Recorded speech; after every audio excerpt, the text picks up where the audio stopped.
ኧረ በጌታ ስም ክርስቲያኖቹ በቃ የትም የሌሉ ሰዎች ናቸው እዚህ ያሉት እና ቤት ስግጥ ብለው ቤት ከፍተው ምናምን ማለት ነው ቤት ከፍተው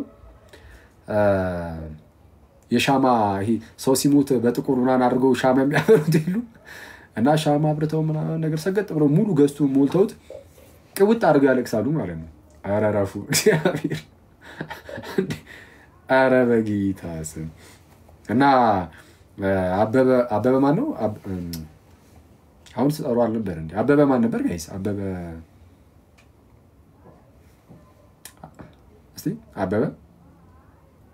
ማን ነው? አበበ ጉተማ ነው?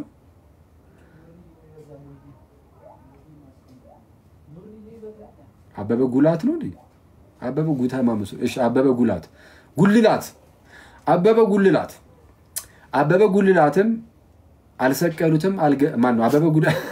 አልሰቀሉትም ቢለው ማለት ነው። አበበ ጉልላትን አልመረዙትም አልገደሉትም ግን ተመሰለባቸው ብሎ መጡ ማለት ነው። አቡ ክርስቲያኖች ግን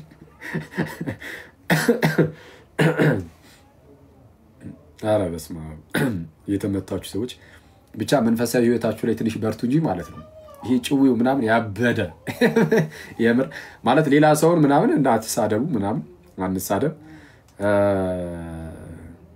እንደዚህ አይነት የውሸት የሰይጣናዊ ነገሮችን ማጋለጥ ምንም ችግር የለውም። አጋልጡ በፈለጋችሁት መንገድ ብቻ ሌላ የሆነ ጫፍ ሳትነኩ ፍትት በሉ ምናምን እና የሆነ መንፈሳዊ ነገራችሁ ላይ ስሩ እንጂ ይሄ ጭዊው ምናምን በቃ እኔ ተመቸት ቀጥሉበት። አበበ ጉልላትን አልመረዙትም አልገደሉ ግን ተመሰለባቸው ለነርሱ። እሺ አንዴ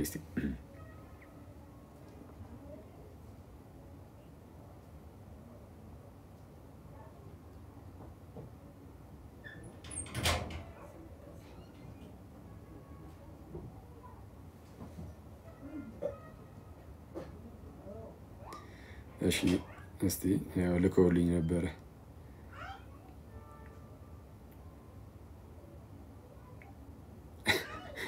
የኛ ልጆች ቢሰሩትን ማለት ነው።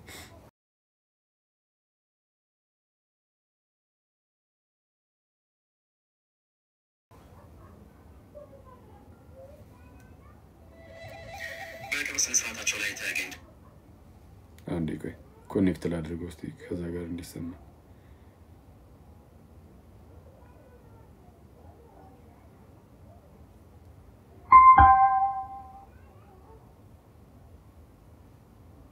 እንዴ ደሙ እንዴት እንደሚያለቅስ በጌታ አው እንዴ ጋይስ ደሙ እንዴት እንደሚያለቅስ እንደዚህ ተወላል በጌታ ስም እንዴ አይመጣውም እኮ ጭራሽ አሁን ተልኮልኝ ነው። በቅርብ ስነስርዓታቸው ላይ ተገኝቶ የነበረው ሪፖርተራችን ኤርሚያስ በጋሻው ከተማ ሰናዶ አዘጋጅቷል። እንደምን በሉት በመድኃኒት ማለት ነው። አበበ ጉልላት ይባላል። አብሮ አደጌ ነው።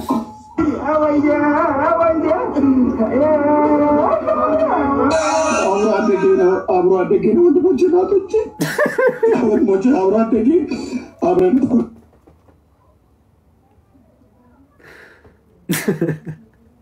ኧረ በጌታ ሰው እንዴት ነው እንደዚህ የሚተውነው? ቆይ መተወን የሚችልበት እሺ ኧረ ሰውዬው አለ እያለ ነው። በስልክ ሳይቀር አውርተውታል። በዚህ እነ ወንድሞች እነ ባሮጌ ምናምን በስልክ ሳይቀር አውርተውታል። ሰውዬው ማለት አሁን ቀሲስ ናቸው። አክቹዋሊ ቀሲስ ናቸው እና በፊት ያውቁ ነበሩ። አሁን ቀሲስ ሆኖ ምናምን እያገለገሉ ነው እና መልስ ሰጥበታለሁ ብለዋል ምናምን እያሉ ነበር። እንዴት ነው ሰው እንደዚህ በውሸት ሊያለቅስ የሚችለው? እኔ በፊት ይሄንን ወንድም ሳስበው ማለት ነው ምን ነበር የሚሰማኝ? በቃ እንደው የለም የሆነ የተወሰነ ውስጡ ጥሩ ሰው አይነት ነገር ሰው ሆኖ ግን የተሳሳተ በቃ በስተቱ ወድቆ ግን ውስጡ ግን ጥሩ አይነት ሰው ነበር የሚመስለኝ ክርስቶስን እና አሁን ይሄንን ሳይ ግን በጌታ ስም እንዴት ቤተክርስቲያንን እንደሚጠሩ እንዴት ቤተክርስቲያን እንደሚጠሩ እንዴት ሰይጣን እንዴት እንደሚጠቀም በሰዎች ነው ያሳየኝና ወይ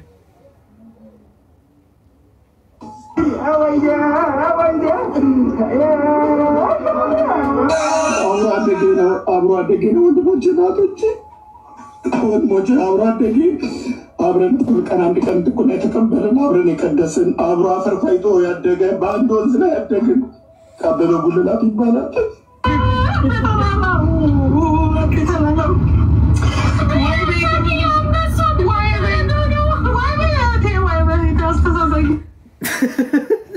ባይዜ እንደዚህ የሚያለቅሱት የኛ ልጆች ናቸው የተመቱ አረፍቱ አሁን ከዛ ቤት ኤርሚያስ ነበር ካሁን በኋላ ቀለም ይል ጦሮኒ ነው ሰውዬ እና እሱ መጀመሪያ ሲያለቅስ ነበረ። ከዛ በኋላ አሁን የሰማችሁት የሴቶቹ ለቅሶ ግን ክርስቲያኖቹ መሆናቸው ነው ሲያለምጡ ማለት ነው።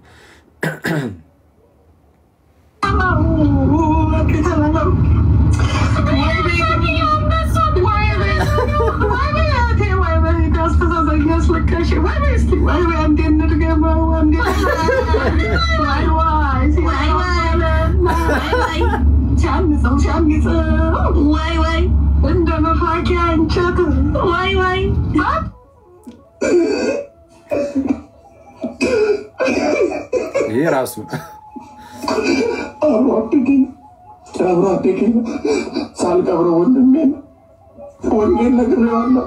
አንተ እኔ ራሱ ሊያሳምኔ ነው የምር ሰው ያለቃቀሱ እኮ የምርም የሆነ ሰው ይሞተ መሰለኝ። እኔ ሊያሳምኔ ነው እንደዚሁ ውሸቱን እያጋለጥ ነው። እሺ ከተማ ስገባ እንዳንተ ነው መሆኑ የምፈልገው ብሎ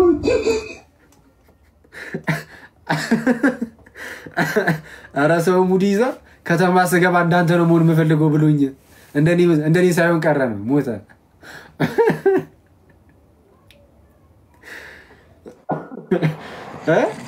ከተማ ስገባ እንዳንተ ነው መሆኑ የምፈልገው።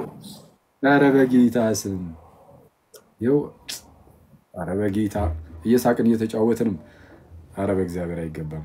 እሺ ደግሞ በዚህም ቪዲዮ ስሩ አሏቸው። አንዱ ልጅ ሙድ ይዞብኝ ተወጥከኝ ከተማ ስገባ እንዳንተ ነው መሆኑ የምፈልገው ብሎ አምጣ መረጃ ነው እኮ ብዬ መረጃ አምጣ ሰው መጣ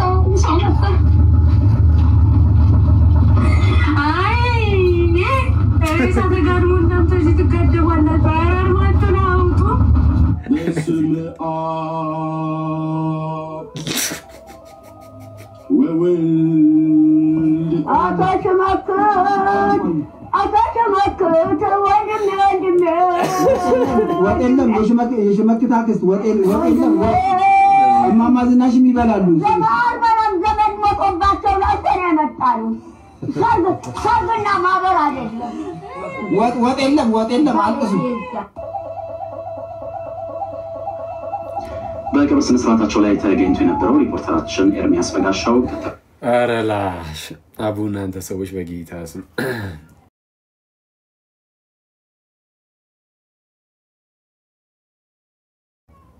ማይ ደግሞ ሰርታ ነው ከዛ ድምፁ መመሳሰልና አለመመሳሰል ተመሳስሎ ከሆነ አሁን እሱ በሚለው አገልጋይና በዲያቆን አበበ በኩል ብቻ ነው የሚመሳሰለው ድምፅ። ራሱ በኩል ድምጼ ከሌላ ቄስ ጋር ይመሳሰላል ብሎ የተናገረውን ቪዲዮ አለ እዛ። ያንተ ከሌላ ጋር ከተመሳሰለ ያበበ ከዚህኛው ወንድም ጋር የዚህኛው ወንድም ከዛኛው ወንድም ጋር አይመሳሰልም እንዴ? ይመሳሰላል አይደል? እንደዚህ ማስተባበያ መሰጣው እንዴ? በጌታ ስም ኧረ እዚህ ጋር ጩቤ ስሙ ጋይስ። በጣም ይቅርታ ክርስቶስ ነገ ቅዳሴ ነው ብዙ መቆየት አንችልም። ግን የምንገባበት ራስም አጭር ነው። ዮሐዲ ይኖራል ከዮሐዲ ጋር ለተወሰነች ደቂቃ ዛሬ ቪዲዮ የሰራሁበት ላይ እንሄዳለን። መዝሙር ራሱ አልሰማንም ገና እስካሁን። በነገራችን ላይ ገና ከመግባቴ በእንደዚህ ነገር ይጠምዱኛል። ከዛ በኋላ ደግሞ ኧረ አንድ ሙስሊም ወንድምም ኡስታዝም በጣም አደገኛ ነገር እየነገረን ነው። ድምፁ መመሳሰል የጉቹ ጩቤ እንሄድበታለን። ግን ቆይ በትንሹ ከዛ ድምፁ መመሳሰልና አለመመሳሰል ተመሳስሎ ከሆነ አሁን እሱ በሚለው አገልጋይና በዲያቆን አበበ በኩል ብቻ ነው የሚመሳሰለው ድምፅ። ራሱ በኩል ድምጼ ከሌላ ቄስ ጋር ይመሳሰላል ብሎ የተናገረውን ቪዲዮ አለ እዛ ጋር። ያንተ ከሌላ ጋር ከተመሳሰለ ያበበ ከዚህኛው ወንድም ጋር የዚህኛው ወንድም ከዛኛው ወንድም ጋር አይመሳሰልም እንዴ? ይመሳሰላል።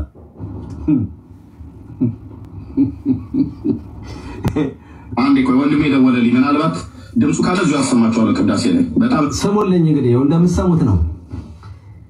ጓደኛዬ አብሮ አደጌ ነው እያለ ያለው። አብሮ አደጌ ጓደኛዬ በጣም ድምፃዊ ነው። አበበ ማን ነበር ያለው? አበበ ጉልላት ይባላል። አብሮ አደጌ ነው። ከብፁዕ አቡነ ናትናኤል ዲቁና የተቀበልነው ይላል። አሁን ማስረጃውን ሊያመጣ እየሄደ ነው። ምንም የማይገናኝ ታሪክ ነው። በነገራችን ላይ በደንብ እንድትሰሙት ፈልጋለሁ እና በተለይ ፕሮቴስታንቶች ካላችሁ እኔ ይህን ሰውዬ ያዳመጣችሁ አለመታመማችሁ እግዚአብሔር ምሕረቱን እንዲላክላችሁ ነበር። ሊስን አሁን ነው እየመጣ ነው። የሆነ ወንድም የደወለልኝ ይላል። ወንድም የደወለልኝ ድንገት ይሄንን እያወራ ወንድሙ ይደውልለታል። እንስማው። ወንድሙ ደውሎለታል። እስኪ መድረስ ድረስ እንግዲህ ተጠባበቁ በትዕግስት። ያው ወንድሜ ሰምቶ ላከልኝ ቴሌግራም ላይ ወንድሜን በሉት በመድኃኒት ማለት ነው። አበበ ጉልላት ይባላል። አብሮ አደጌ ነው። ልብ አድርጉ። ሰውየው አበበ ጉልላት ይባላል። ዲያዲያ ያው ጋይስ በምን አይነት ፍጥረት ነው ግን አሁን እንደዛ ብሎ እንዳወራ ከመቅስፈት ወንድሙ ሰምቶት ከዛ በኋላ ያንን ድምጽ አምጥቶ ከዛ በኋላ ወዲያው ደግሞ ቴሌግራም ላይ ምናምን ያው ፌክ እንደሆነ እናውቀዋለን እንረዳዋለን። ማለት ራሱ ኤርሚያስ ወንድማችን ወደዛው ዝም ብሎ ይልከዋል። እዛው ራሱ ያው እንረዳዋለን አቆኑ ማለት ነው። በመርዝ የተገደለው አብሮ አደጌ ነው አለ። ወንድም የደወለልኝ ይላል። ወንድሙ ደወለልኝ፣ መሀል ላይ ደወለለት። አሁን ሊያሰማን ነው ያበበ ጉልላትን ድምጽ ሊያሰማን ነው። እሺ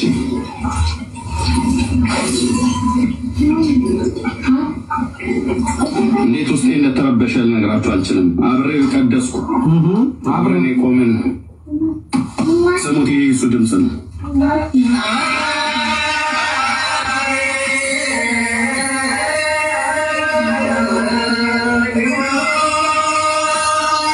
ኢየሱስ ሰምታላችሁ። አሁን የካህናቱ አብረው ስላለ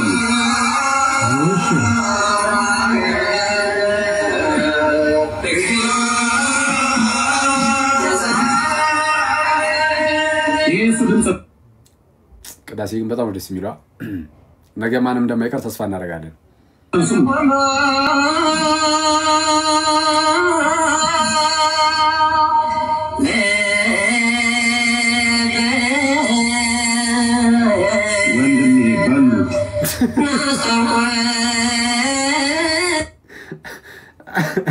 እያሰማ ማለት ወንድሜን በሉት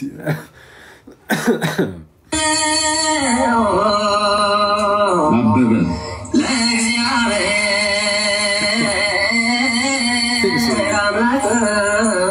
አብሮ አደጌ ነው።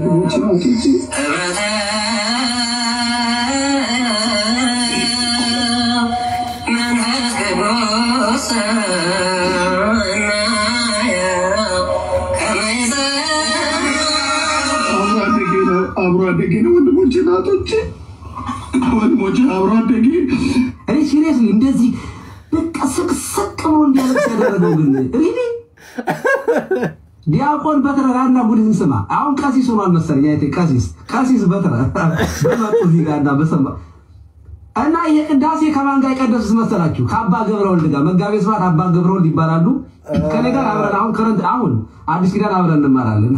አባ ገብረወልድ የላስ ቬጋስ ኪዳነ ምሕረት አባት ናቸው። ቆይ ላሳያችሁ። በነገራችን ላይ በደንብ ስሙት። ቆይ ላሳያችሁ። ይሄ ቅዳሴ የት ላይ እንዳለ ላሳያችሁ። ቅዳሴው ዩቲዩብ ላይ ላሳያችሁ ከየት እንደወሰደው ማለት ነው። 1 ሰከንድ። ወይ ጉድ! ወይ ስላሴ! ወይ ሰው በዚህ ደረጃ በሽተኛ ይሆናል። አቸው እዚህ ጋር ታዩታላችሁ አይደለ? እዚህ ጋር ጽሁፉ ያው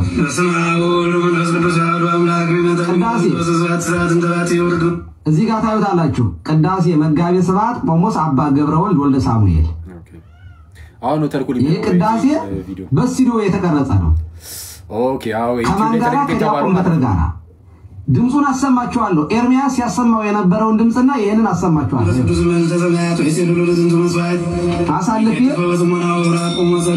አሳልፌ ኤርሚያስ የሚያለቅስበትን ድምጽ ላይ ላርግላችሁ። ኤርሚያስ የሚያለቅስበት ድምጽ ማለት ነው።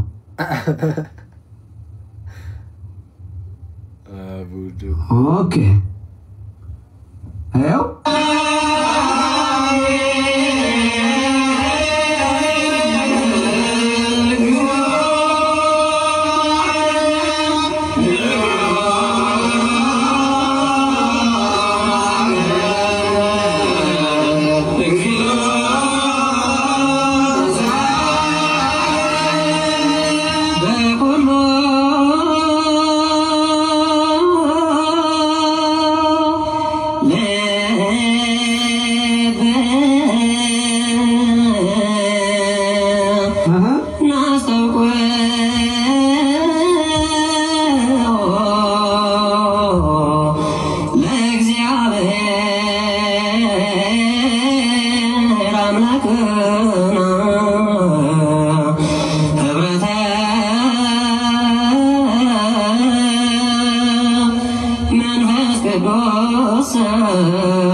እንዳያችሁት ይሄ ቅዳሴ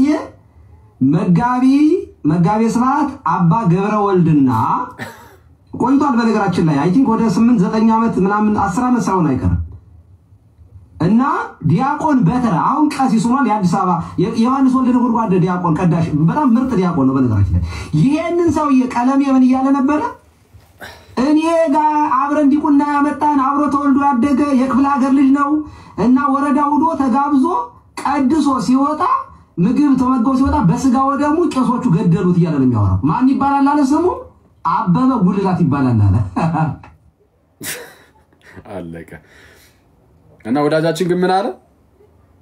ይሄን ነገር ልክ ሲወጣበት ወንድማችን ኤርሚያስ ያስተባበር ማስተባበያ ከዛ ድምፁ መመሳሰልና አለመመሳሰል ተመሳስሎ ከሆነ በአንሱ በሚለው አገልጋይና በዲያቆን አበበ በኩል ብቻ ነው የሚመሳሰለው ድምጽ ራሱ ዲበኩሉ ድምጼ ከሌላ ቄስ ጋር ይመሳሰላል ብሎ የተናገረውን ቪዲዮ አለ። የድምጽ መመሳሰል ያንተ ከሌላ ጋር ከተመሳሰለ ያበበ ከዚህኛው ወንድም ጋር የዚህኛው ወንድም ከዛኛው ወንድም ጋር አይመሳሰልም እንዴ? ይመሳሰላል።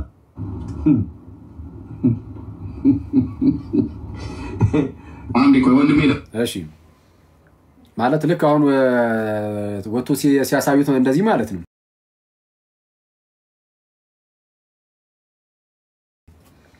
አይ በቃ የኚ ድምጽ እንደው እኔ ካልኩት ጋር ተመሳስሎብኝ ነው ሐሳቡ ተመሳስሎብኝ ነው። አሁን እኚ ዩቲዩብ ላይ የተለቀቀው አሁን ያሰማዋችሁ እንደው ከወንድሜ አበበ ጋር ከዛ ተመሳስሎብኝ ነው። ባለፈው መቼ ነው? ትናንት ነው ከትናንት ወዲያ ማታ ነበር ይሄን ነገር ይነገሩኝና ትናንት ነው አይደለም ኤኒዌይስ ብቻ ትናንት ወይ ከትናንት ወዲያ ማታ ከነዋዲ ጋር ነበርና ባለፈው ዳሃ ጸልሳም ብሏል። አሁን ደግሞ ዳሃ ጸግድያ ሊል ነው እያልን ነበርና ይያ አደገኛ ነው። አሁን ደግሞ እንግዲህ እንደዛ ሊል ማለት ነው። እንግዲህ ዳሃ ጸመርዝ ወማ ከተሉ ወማ መረዙ አለ እና ለማንኛውም አበበ ጉልላትን እንደተባለው አልመረዙትም አልገደሉትም፣ ግን ለኤርሚያስ ተመሰለበት ለነሰመሰለባችሁ እና ኤኒዌይስ የዚህን ያህል ጀለስ ላይ ከሄድንበት በቂ ነው። ያን አላስፈላጊ ነው ማለት እውነቱን ለመናገር ግን ያው በጣም ሁሉም እየሄደበት ስለነበረ ለምን ትንሽ ነገር አልሄድበትም ብዬ ነው ትንሽ ነገር ያልኳችሁ። ሌላ ግን አንድ አለ በዚህ በእስልምናው እንግዲህ የእንትን ትምህርት የገነት ትምህርታቸው አለ። የራሳቸው ትምህርት የራሳቸው ነው። በዚህ አይመለከተንም ማለት በገነት እንደዚህ አይነት ሴቶች አሉ ጉጭ ያለጡት ያላችሁ ምናምን የሚለው እንደዚህ ነገር አለ አይደል? እሱ የኛ ጉዳይ ነው አይደለም። የራሳቸው ትምህርት የራሳቸው ነው። ግን ከኛ ጋር ግን አነጻጽረን ግን ለማየት እንሞክራለን። እሺ ከኛ ጋር አነጻጽረን ለማየት እንሞክራለን። ለማየት ስንሞክር ባለመሳደብ ሌሎች ሰዎችን ባለመንቀፍ አይደለም። አክቹአሊ የሚነቀፍ ነገር ካለ ይነቀፋል። የትኛውም ቦታ ቢሆን የሚነቀፍ ነገር ይነቀፋል። ግን ሰዎችን ሆን ተብሎ ኦፌንድ በሚያደርግ ደረጃ በዛ መልኩ እየተሳደብን ማለት አናደርግም። እስልምና ላይ በጣም ጥንቃቄ እናደርጋለን። እሺ ስንሰራ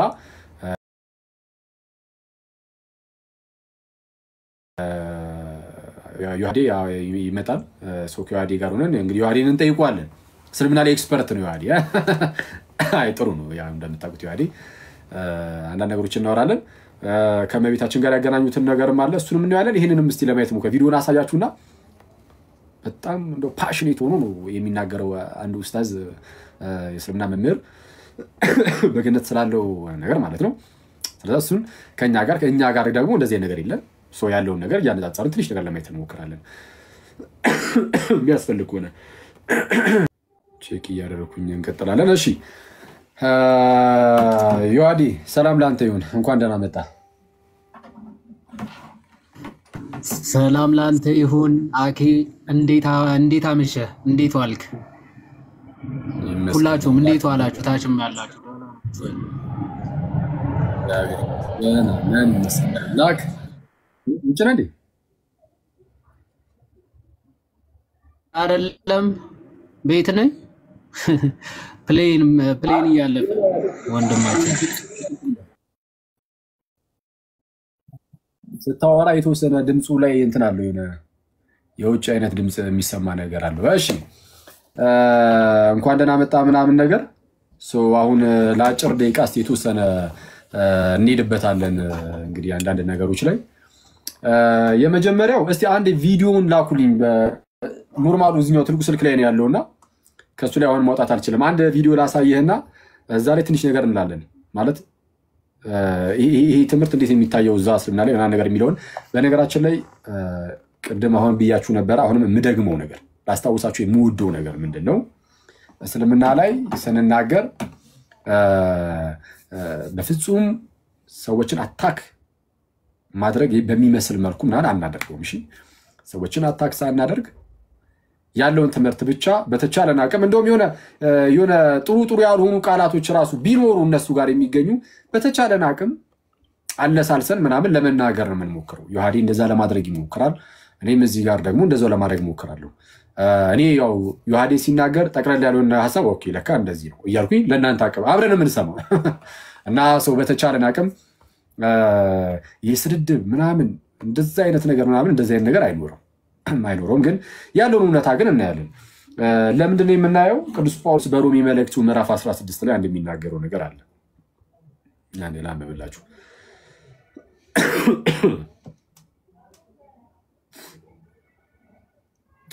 እሺ እንዴ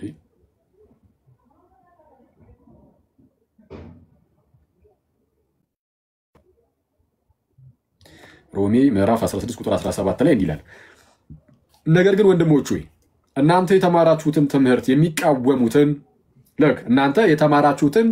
የሚቃወሙትን አንዴ ላጥፋላችሁ አንዴ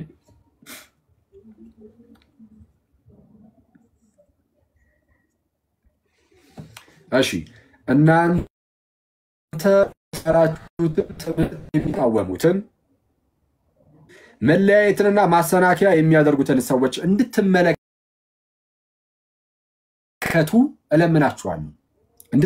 እለምናችኋለሁ ከዛስ ማለት ተመለከትናቸው ዘንድ እንድትመለከቷቸው ወይም እንድትመለከቱ እነርሱን እለምናችኋለሁ ይልና ከእነርሱ ዘንድ ፈቀቅ በሉ አየህ ከእነርሱ ዘንድ ፈቀቅ ማለት መመልከት ይጠይቃል መጀመሪያ ትመለከታቸዋለህ ከዛ በኋላ ከእንደነዚህ አይነት ሰዎች ራስን ፈቀቅ ታደርጋለህ ሰው በእስልምና ዘንድ ያለውን ነገር ማወቁ አይከፋም ጥሩ ነው ማየቱ ጥሩ ነው ሰናይ ግን በቃ የነሱ እምነታቸው ለምሳሌ አሁን የሚነሳው ነገር እምነታቸው ከሆነ ይሄ አያገባንም የስ የነሱ እምነት የራሳቸው ነው ግን ማወቁ ግን ይጠቅማል ትምህርታችንን ይቃወሙ የለ ኢየሱስን ይሰርቡት የለ አይ ኢየሱስ እንደዚህ ነው ፈጣሪ አይደለም አምላክ አይደለም ራሱ ዝቅ አድርጎ ቢመጣ ጋይስ ብዙ ሰዎች ለመናቅ መንገድ ሆኖ ታያቸው ያ ነገርና የእርሱ ፍቅሩ እሱ ለመናቅ ከአምላክነቱ ለማውረድ እንደ ምክንያት ሆኖ ታያቸው ሰው አምላክነቱን ክደው እግዚአብሔር አምላክን ፈጣሪን ክደው ስላሴን ማለት ነው ክደው በጣም ብዙ ነገሮችን ይናገራሉ ስለዚህ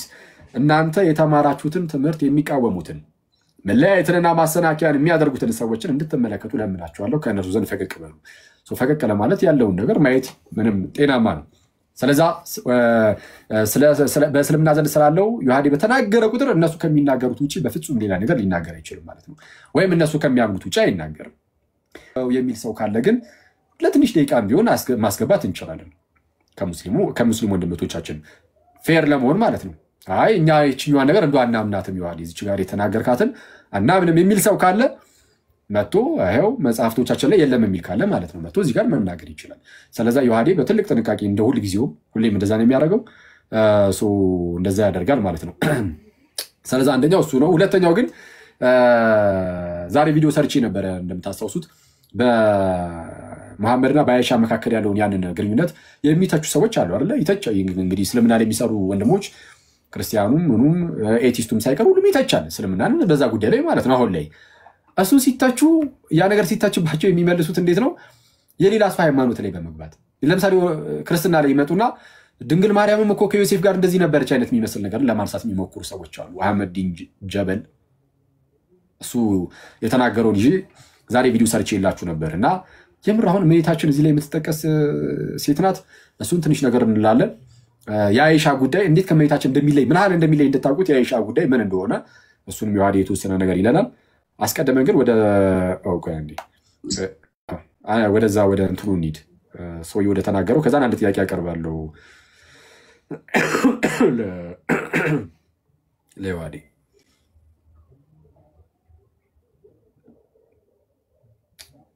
አይ እሺ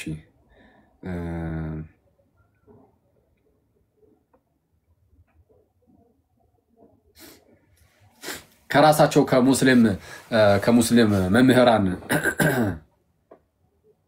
ነው የማሳያችሁ ይሄው የጀነት ደግሞ ዱንያ ቆይ ነው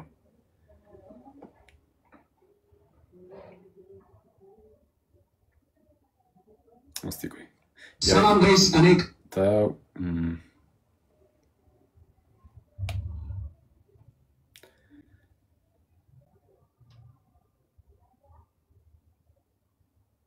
ሪሊስን በዊ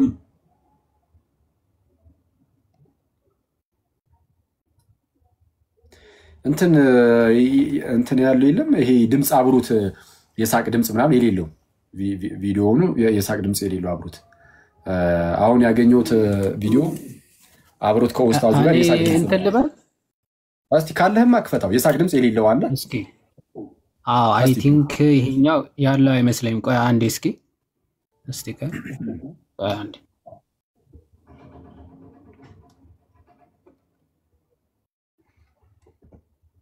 እሺ እንትን የለውም ቆይ ይሄ እሺ ከጀርባው የሳቅ ድምጽ ከሌለው እስቲ ክፈትልንና ደግሞ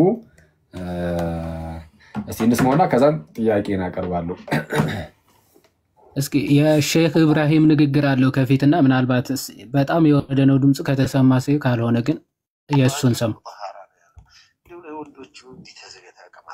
ይሰማል ሴቶቹስ ምን አላቸው ሴቶቹ ሁርላይን አላቸው ያ ወንዶቹ ስለጂሃድም ሲያባብላቸው ሲያግባባቸው በሁርላይን ይላል እኛ ጋር እንደው ሴቶቹ አይነሳልን ትንሽ እንትን ይላል ይርቃል አይ ይሄኛው የሆነ ፖይንት ስላለው እንድትሰሙት ብዬ ነው እንጂ ዋናው በጣም ይሰማል በደንብ ይሰማል እቺ የሼክ ኢብራሂም ንግግር ነችና ይቻላል በደንብ ይቻላል እሺ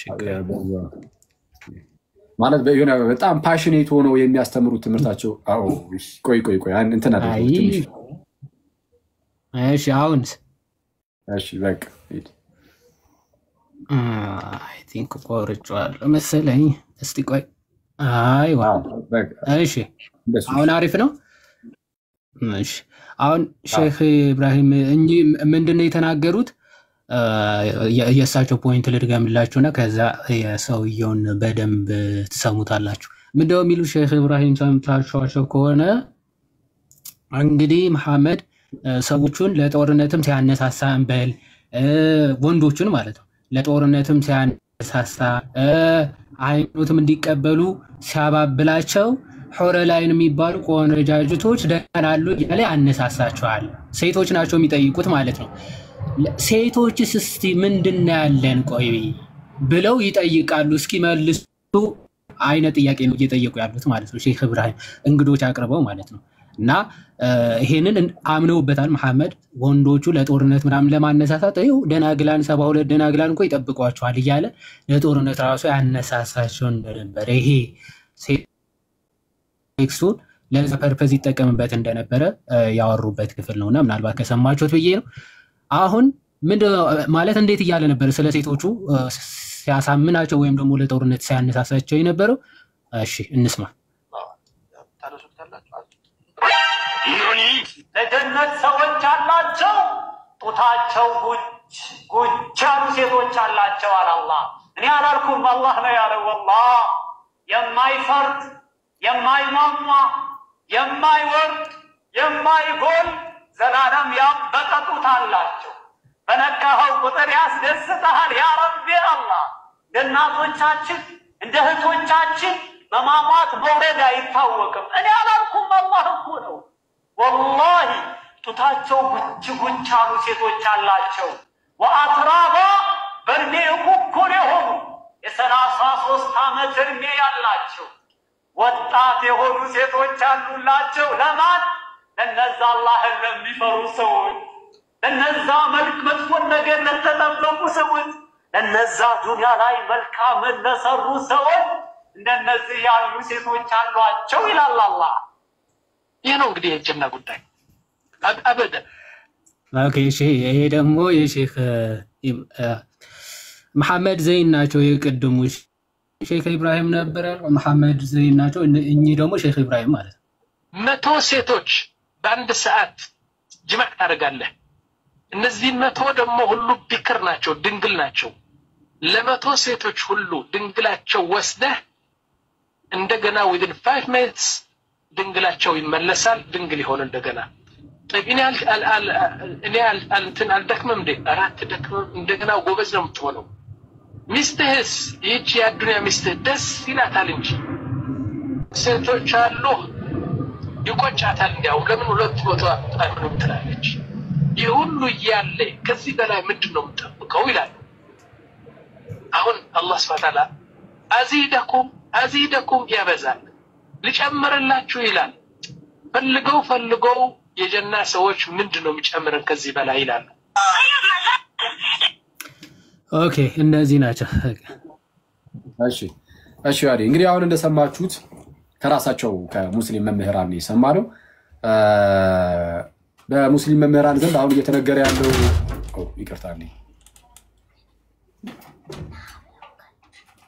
አንዴ ኦኬ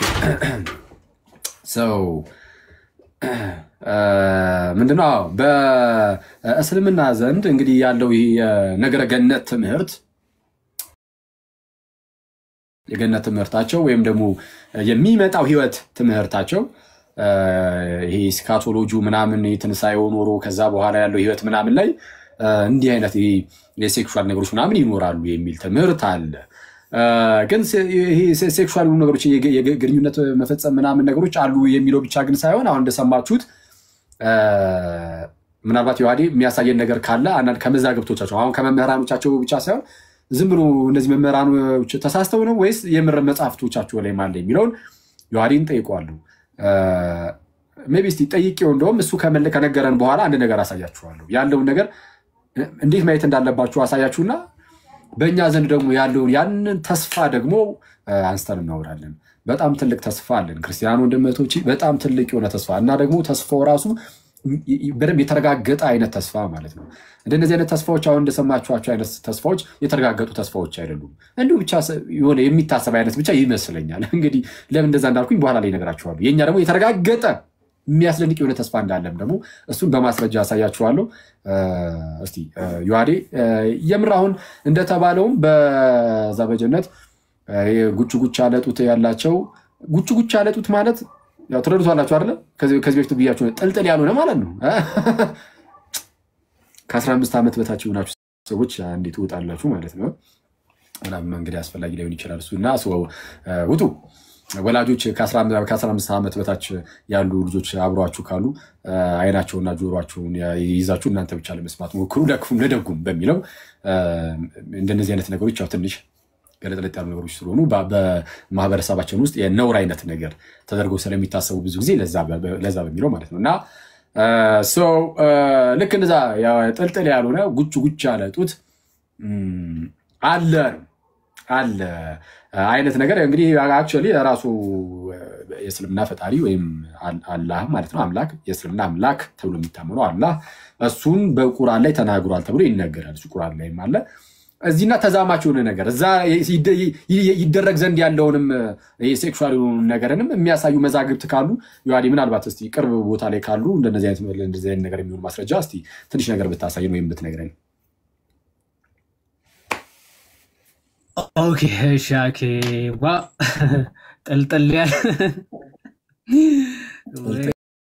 ቀልድ እሺ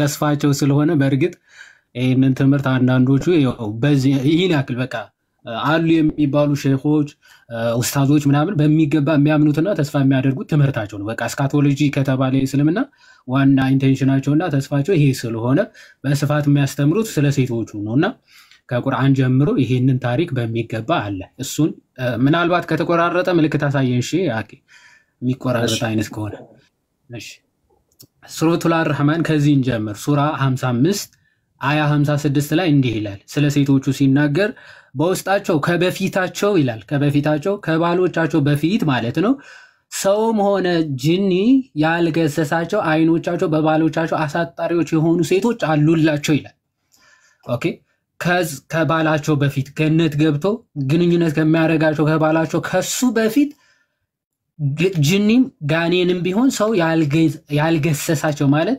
ድንግልናቸውን ያልወሰደው ማለት ድንግልናቸውን ያልተወሰደ ሴቶች አሉላቸው ይላል ከዛ ባላቸው ሄዶዛ ምን የሚያደርገው ማለት ነው ድንግልናቸው የሚወስደው የትኛውን ኮሜንታሪ ሄዳችሁ ብትመለከቱ አይኖቻቸው አሳጣሪዎች ማለት ባላቸው ብቻ ነው ቆንጆ መስሎ የሚታያቸው ገነት ካሉ ወንዶች ሁሉ ከሱ ውጭ ቆንጆ መስሎ የሚታያቸው በጭራሽ የለም እና ማንም ደግሞ ከጋኔንም ይሁን ሰውም ይሁን አልተገናኛቸው በዚህ አጋጣሚ ሙፈሲሮቻቸው ይሄንን ኢብን ከሲርም ብትመለከቱ በዚህ አጋጣሚ ጋኔኖችም ገነት እንደሚገቡ ማረጋገጫ ነው ይላሉ ጋኔኖችም እዛ እንደሚያገቡ ማረጋገጫ ነው ብለው ይፈቱታል ማለት ስለዚህ ጋኔኖች ራሱ ሴክስ እንደሚያደርጉ እና እዛ በገነት ማለት ነው እንደሚጋቡ የሚያሳይ ነው ሁለተኛ ደግሞ የሰው ሚስት ይሆኑ ወይም ደግሞ እነዛ ቆነጃጅት የሆኑ የገነት ሴቶች ሑሪ ባለ ጥቋቁር አይኖች ይላቸዋል ቁርአን ሲገልጻቸው አይናቸው ጥቋቁር የሆነው ጡቶቻቸውም እናያለን በኋላ ላይ እንደዛ የሆኑ ሴቶች አሉ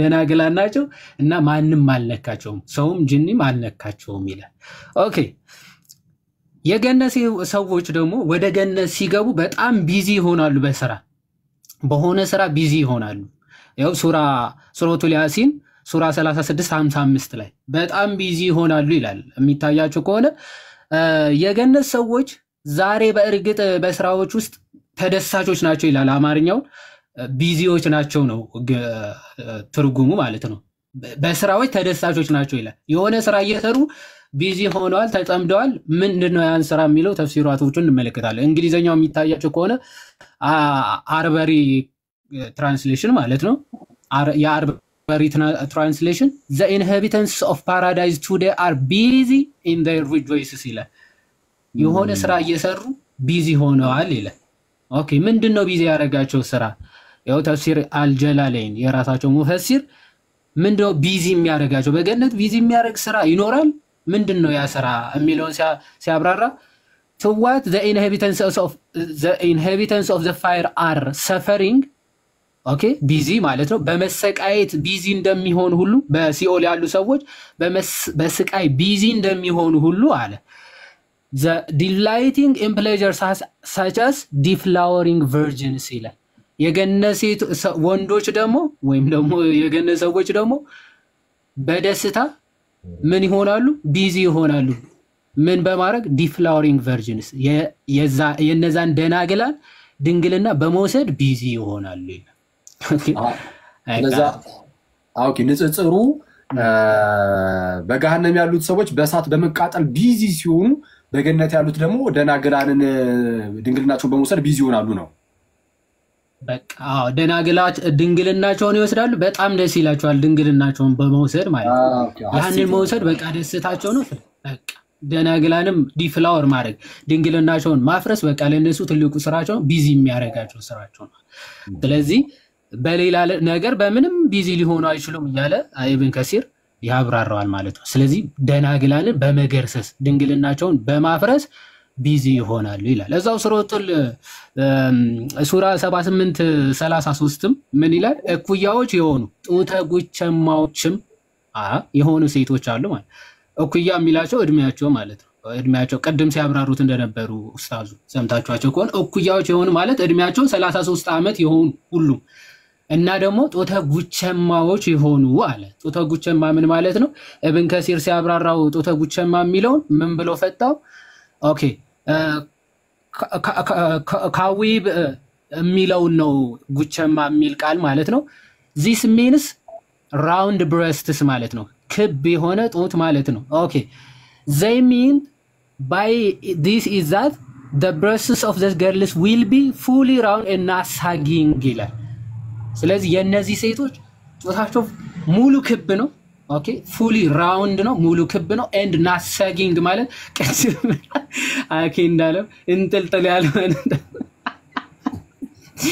እንጥልጥል እሺ ያልወረደ ማለት ነው ያልወረደ ማለት ነው ይልና because ለምንድነው የማይወርደው ይልና because they will be virgins ኦኬ ምክንያቱም ሁሉ ጊዜ ምንድናቸው እነዚህ ሴቶች virgin ስለሆኑ ማለት ነው ኦኬ ሴክስ ያደርጓቸው ይለ እንደ ቨርጂኒቲያቸው የት ሄዳል ሲባል ሴክስ አድርገው ሲጨርሱ አላህ ደግሞ ወደ ቨርጂኒቲ መልሳቸዋል ማለት ነው ኦኬ እነሱ ዲፍላወር ያደርጋሉ አላህ ደግሞ ፊክስ ያደርጋል እነሱ ዲስቨርጅ ያደርጋሉ አላህ ደግሞ ቨርጂን ያደርጋል ማለት ነው ስለዚህ ሁሉ ጊዜ ድንግልናቸው ይፈርሳል መልሶ ደግሞ ይመለሳል ስለዚህ ጦታቸው ደግሞ ልክ እንደዛ አይወርድም ማለት ነው ሁሉ ጊዜ ሳግ ያላረገ ክብ የሆነ ራውንድ የሆነ ምን ይኖራቸዋል ይላል ጦቶች ይኖራቸዋል ይላል ባይ ዘ ወይ በሚገርም ሁኔታ ቆይ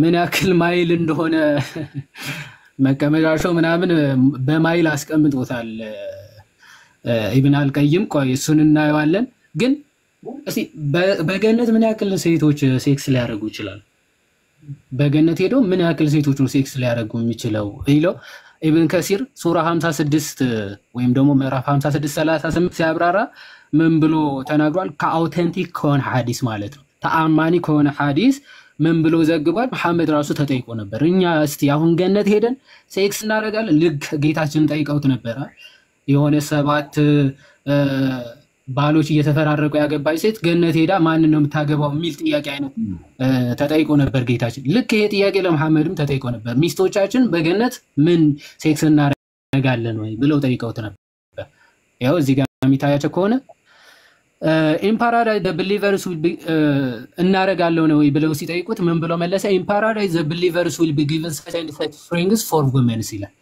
ለሴቶች የሚሆን ጉልበት ከአላህ ይሰጣል አለ ልክ መሐመድ በመድር ይያለ ባይ ዘ ወይ አይ ቲንክ አንድ ስኮላር ሰንፈተው ሲብ አይነት ነገር ነበረበት ይላሉ እና በኋላ ላይ የ30 ሰው ጉልበት ተሰጥቷል መሐመድ ማለት ነው የ30 ሰው ጉልበት እንደተሰጠው ሁሉ በገነት የሚገቡ ሙስሊሞችም የ100 ሰዎች ጉልበት ይሰጣል አለ ኦኬ such strength ለሴቶች የሚሆን ሴቶችን ዲፍላወር የሚያረግበት ድንግልናቸው የሚወስድበት ጉልበት ይሰጣል አለ አናስ አላሳመነውም ይሄ ነገርና said I asked Allah's messenger will one be able to do that አንድ ሰው የምር ይሄንን ማድረግ ይችላል ብሎ ይጠይቃል then he will be given the strength of 100 men ኦኬ የ100 ሰዎች ጉልበት ምን ያደርጋል ይሰጣል ለምን Al-Tirmidhi also recorded it and said صحيح قال ايه صحيح የሆነ ሐዲስ ነው ብሎ ማን ዘግቦታል አልቲርሚዚ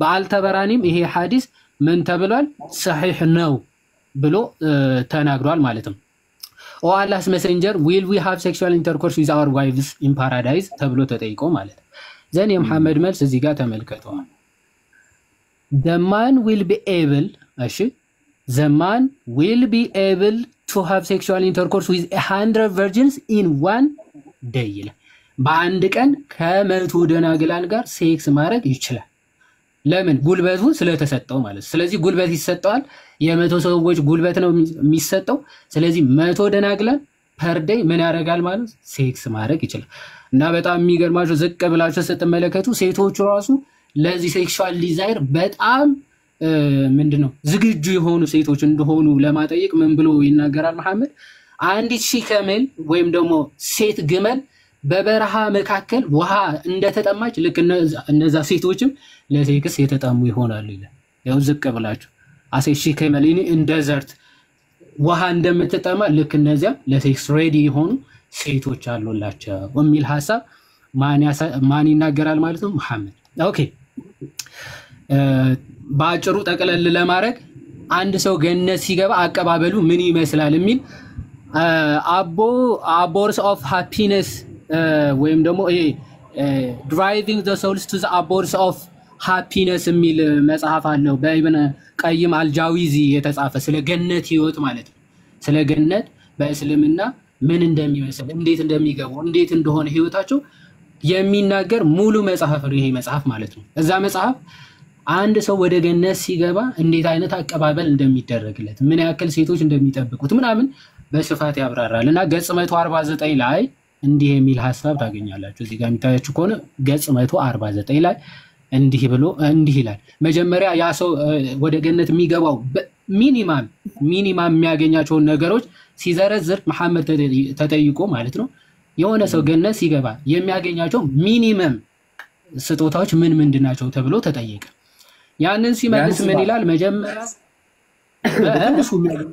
ትንሹ የሚያገኙት ስጦታ ማለት ነው በገነት ትንሹ የሚያገኙት ስጦታ ምንድነው የሚለውን ተጠይቆ እየመለሰ ምን አለ? መጀመሪያ ከሞት ይነሳል። ከዛ በኋላ ከጀነት ምን ይላክለታል ይላል? ሺህ ካሜል ማለት ነው። የሴት ግመል ትላክለታለች፣ ክንፍ ያላት ነች። ሆፍ ይሄ ኮቴ ነው የሚባለው ሻኮና ማለት ነው። ከወርቅ እንደተሰራ የሚያብረቀርቅ አይነት ግመል ትመጣለች፣ ይዛው ወደ ገነት ትሄዳለች፣ ወደ ቤቱ ትወስዷለች ይላል። ዘን ቤቱ መጀመሪያ ሲገባ ከመግባቱ በፊት ትልቅ ዛፍ አለ። ከዛፉ ስር 2 ውሃዎች ይፈልቃሉ ወይም ይፈሳሉ። ስለዚህ ግመሏ ሄዳ ልክ ከዛፉ በወርቅ የተሰራ ሰንሰለት እዛ አለ፣ እዛ ሄዳ ትቆማለች። እሱ ከሁለቱም ውሃዎች ይታጠባል። መጀመሪያ ፊቱ በጣም ያበራል፣ በደስታ ይሞላል። ከሁለተኛው ውሃ ደግሞ ሲታጠብ ጸጉሩ የሚያምር ይሆናል ምናምን ይላል። ዘን ጋርዲያን ማለት ነው የቤቱ ጠባቂ ያለው እኔ ጠባቂ ነኝ ልወስድ መጥቻለሁ ብሎ ወደ ቤቱ ይዞት መግባት ይመጣል ይጀምራል ማለት ነው። ደን በመሬት ላይ የነበረችው ሚስቱ ትመጣና ሚስቶቹ ከሆኑ ሚስቱም ከሆነች ትመጣና ትሰማዋለች። በጣም ነው የምወድ፣ አንተም በጣም ነው የምትወደኝ፣ ካንተ ለዘላለም አልለይም ምናምን ብላ ትነግረውና ወደ ክፍሉ ይዞት ይሄዳል። እሷን ሰላም ካለ በኋላ ወደ ክፍሉ ይዘውት ይሄዳል ይላል። እዚህ ጋር ለማሳጠር ማለት ነው። እዚህ ጋር የሚታያችሁ ከሆነ አሁን እያነበብኩኝ ልሄድላችሁ። ኦኬ it is built on the waterfall of pearl ምናምን ይላል የተሰራው none of the paths will be ምናምን። ኦኬ ተመልከቱ which will have a bed ይላል። አሁን ወደ ሆነ ክፍል ይወስዱትና ምን ያለው ክፍል ነው የሚወስዱት? አልጋ ያለው ክፍል። አልጋ ያለው ክፍል ከወሰዱት በኋላ on the bed will be 70 mattresses on which will be 70 wives ይላል። አንድ ትልቅ አልጋ አለ። በትልቁ አልጋ ላይ 70 ምንጣፎች አሉ። በሰባዎቹ ምንጣፎች 70 ምኖች አሉ ይላል? ሴቶች አሉ። ኦኬ በሰባዎቹ ምንጣፎች ላይ 70 ሴቶች 70 ሚስቶች አሉት ይላል። each one will have 70 robes yet the marrow of their legs will be seen from the inner of the skin ይላል። የሰባዎቹ ሚስቶች ቆዳቸው ንጣቱ በጣም ነጭ ከመሆኑ የተነሳ በስኪናቸው አልፈ marrow of their bone ማለት የአጥንታቸው መቅኔ እስኪታይ ድረስ ነጮች ናቸው ይላል። መቅኔያቸው እስኪታይ ድረስ ነጫጭ የሆኑ 70 ሴቶች አሉ። ኦኬ he will pass then በእነሱ ማለፍ ይጀምራል the night in intercoursing with all of them ይላል። ስለዚህ ሌሊቱን ሙሉ ከነዚህ ሴቶች ጋር ምን ሲያደርግ ያድራል ይላል? ሴክስ እያደረገ ያድራል። the minimum gift given to ለአንድ ሰው በቃ ትንሽ ተሰጠው ከተባለ ይሄንን ይሰጠዋል ይላል። ከሰባዎቹ ጋር ምን ያደረገ ይቆያል ያድራል ይላል? ሴክስ ያደርግ ያድራል። ሶ ሴክስ ማድረግ ፐርፐዙ ወይም ደግሞ የመጀመሪያ ስጦታው ነው ማለት ነው። እና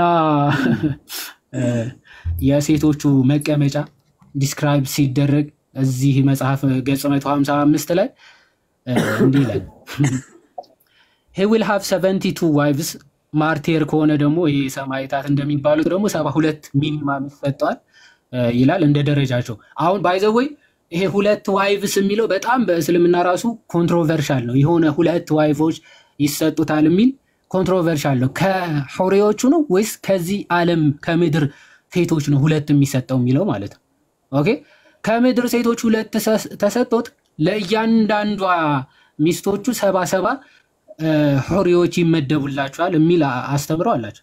ለምሳሌ ከምድር ሴቶች 2 ይሰጠውና ለእያንዳንዷ ለዚች ለአንዷ 70 ለሁለተኛዋ 70 አገልጋዮች ይሰጠውና እነሱ አስ ኩንኩባይን ታውቃላችሁ? ይሄ ለሴክስ ስሌቭ እንደሚባሉ ለሴክስ ፐርፐዝ ብቻ የሚያገለግሉ ማለት ለሴክስ ፐርፐዝ ብቻ የሚያገለግሉ ሚስት ተብለው የማይጠሩ ሚስቶቹ ግን 2 ብቻ ተብለው የሚጠሩ ማለት።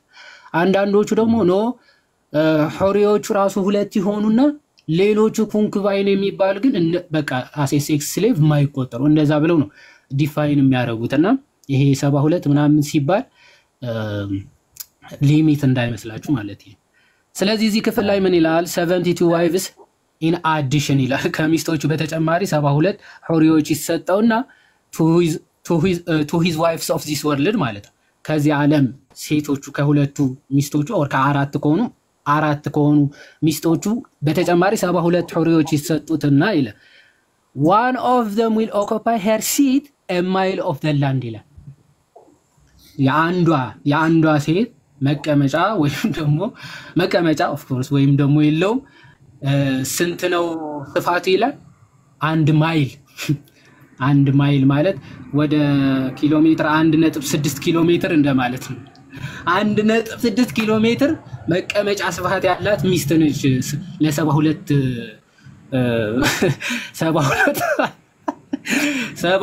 ሆነው ግን አንዷ ብቻ መቀመጫዋ ይሄን ያክል ይላል እና ለዛ ነው አናስ አዲ ሰውየው ግን ይችላል ሲባል አንዴ ለአንዷ ብቻ ሳይሆን ለ100 ሴቶች የሚችል ጉልበት ይሰጣል ተብሎ የተብራራ ማለት ነው። እና የወንዱ ሴክሹዋል ዲዛይሩ ኦኬ ለ70 ዓመት ይቆያል።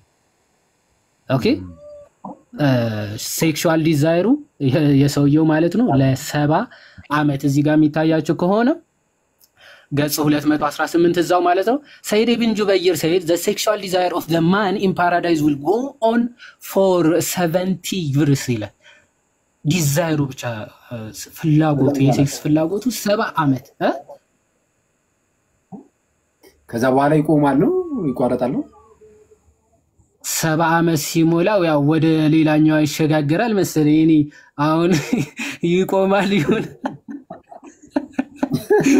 እዛ ትራንስፈር ከአንዷ ጋር ይሁን 70 ዓመት እኔ አላውቅም። ግን ሴክሹዋል ዲዛይሩ ግን በቃ ይሄ ስታንድ እንደሆነ 70 ዓመት ያክል ሴክሹዋል ዲዛይሩ አይቀን ማለት ስታንድ እንደሆነ ማለት ነው። እንደውም አንዳንዶቹ ሀፍረተ ስጋው ራሱ እንትን የማያረግ ፍላሲድ የማያረግ ማለት ነው። ፍላሲድ የማይሆን ሀፍረተ ስጋ ይሆነዋል እና does not discharge sperm does not fear days ይላል። እዚህ ጋር የሚታያችሁ ከሆነ ወንዱ ማለት ነው ያው እዚህ የሚታያችሁ ከሆነ እዚህ ጋር yes with an untiring ሀፍረተ ስጋ and unending lust ይላል። unending lust ያው untiring ያው ሀፍረተ ስጋ and unending lust with force without discharging sperm or fearing days ይላል። በቃ ያን ሁሉ ሴክስ አድርጎ ራሱ ስፐርም ዲስቻርጅ የለም ሞት መፍራት ምናምን የለም።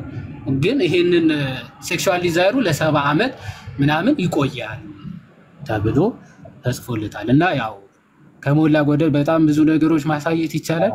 አይ ቲንክ ከዚህ በኋላ ዊርድ የሆነ ስለሚሄድ አንተን እዚህ ጋር አሳፈርክኝ። እስልምና ላይ የምትሰሩ ወንድሞች ተረጋጉ። አይ ግን እስካሁን እንደሰማችሁት ይሄ በጣም ከበቂ በላይ ነው። እውነቱን ለመናገር በዚህ ደረጃ ራሱ እንሄዳለን ብዬ አላሰብኩም ነበረ። ለናሙና ሀዲት የተወሰነች ነገር ብቻ ታደርጋለህ ብዬ ነበር ያሰብኩት። ኤኒዌይስ ጥሩ ነው። ምንድነው በዛ ማለቱ ተረጋጉ ማሳየቱ ሰዎች ደግሞ እንዲረዱት ያደርጋል ሐሳቡን። በመጀመሪያ ደረጃ አሁን ዮሐንስ ስላለው ነገር ትንሽ የጠቅላላ ያለ ነገርና ከኛ አንፃር አንዳንድ ነገሮችን ከመናገሪ በፊት ስለ እስልምና ነው ምን ይሰራልናል ማለት ይሄን ባናቆስ የሚል ሰው ካለ ቅድም አንድ ያነበብኩላችሁ የመጽሐፍ ቅዱስ ክፍል ስላለ ምናልባት አዲስ የመጣችሁ ሰዎች ካላችሁ አንድ የመጽሐፍ ቅዱስ ክፍል ላንብብ። ሮሜ 16 ቁጥር 17 ነው ያልኳችሁ። ሮሜ ምዕራፍ 16 ቁጥር 17 እንዲህ ይላል ቅዱስ ጳውሎስ፣ ነገር ግን ወንድሞች ሆይ እናንተ የተማራችሁትን ትምህርት የሚቃወሙትን ሙስሊሞች ይቃወማሉ አይደል? ትምህርታችንን ሰው እናንተ የተማራችሁትን ትምህርት የሚቃወሙትን መለያየትና ማሰናከያ የሚያደርጉትን እንዲህ ያሉ ሰዎችን እንድትመለከቱ ለምናችኋለሁ ይላል። ምን እንድትሉ? እንድትመለከቱ። ተዋን እንመለከት ምን አይባልም። እሺ ጋይስ ብቻ አንሳደብ። አሁን ይሄ ትምህርታቸው በቃ የነሱ ይሄ ትምህርት ነው። ትምህርታቸው በቃ እንግዲህ በእስልምና ውስጥ ያለው እንግዲህ የቀጣይ ህይወት ትምህርታቸው በቃ ይሄ ነው። ትምህርታቸው ይሄ ስለሆነ ብድግ አድርገን ትምህርታቸውን ይዘን ስንሳደብ አንውልም። ቢያንስ ግን ትምህርታቸው ምን እንደሆነ ግን ማወቅ አለብን፣ መመልከት አለብን። ለምን ቅዱስ ጳውሎስ እንደዚህ ያለ እንድትመለከቱ ለምናችኋለሁ አለና ከእነርሱ ዘንድ ፈቀቅ በሉ። ማሰናከያ የሚያደርጉትን ትምህርቶቻችን የሚቃወሙትን ሰዎች ከእነርሱ ፈቀቅ የምንለው ስንመለከታቸው ነው። ጋይስ ብዙ ጊዜ ሰው ትምህርቱን ሽፍን አድርጎ ክድና አድርጎ ሳያስነቃ ማለት ነው ያለበትን አደገኛ ትምህርት ምንም ሳታውቁት የሌላ ሰው ሃይማኖት ላይ ብቻ በመዋሸት የነሱ ትክክለኛ አስመስሎ ለማሳየት ይሞክራሉ። እስልምና እንደዚህ ያደርጋል። ብዙ ሙስሊም ወንድሞቻችን እዚህ ያሉ መምህራኑ ኡስታዞቻቸው ምናምን እንግዲህ ወንድሞችም ምን ለማድረግ ይሞክራሉ? በእነርሱ ዘንድ ያለውን አደገኛ ትምህርት እንዲነሳ አይፈልጉም።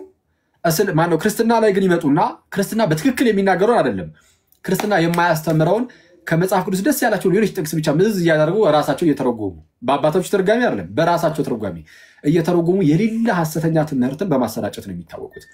ሰው ክርስትና ትክክል አይደለም ብለው በሐሰተኛ ክሳቸው እንደዛ ለማስረገጥ ይሞክሩና ዘን ክርስትና ትክክል ካልሆነ እንግዲያውስ ትክክለኞቹ እኛ ነን ይላሉ። ስለነሱ ምንም እኮ የሚታወቅ ታሪክ የለም። ውስጣቸው የደበቁትን ነገር እኮ ማንም አያውቁም። ስለዛ ምንድነው ማወቁ ጥሩ ነው፣ መሳደብ ግን አስፈላጊ አይደለም። ስለዛ እንሳደብ። እንደዚህ አይነት የመሳደብ ምናምን ብቻ አይደለም። በነገራችን ላይ ሙስሊም ወንድሞቻችን እንዲከፉም አልፈልግም። እውነቱን ለመናገር በምንናገራቸው ነገሮች የሙስሊም ወንድሞቻችን ልባቸውን ማቁሰል አይደለም የምንፈልገው።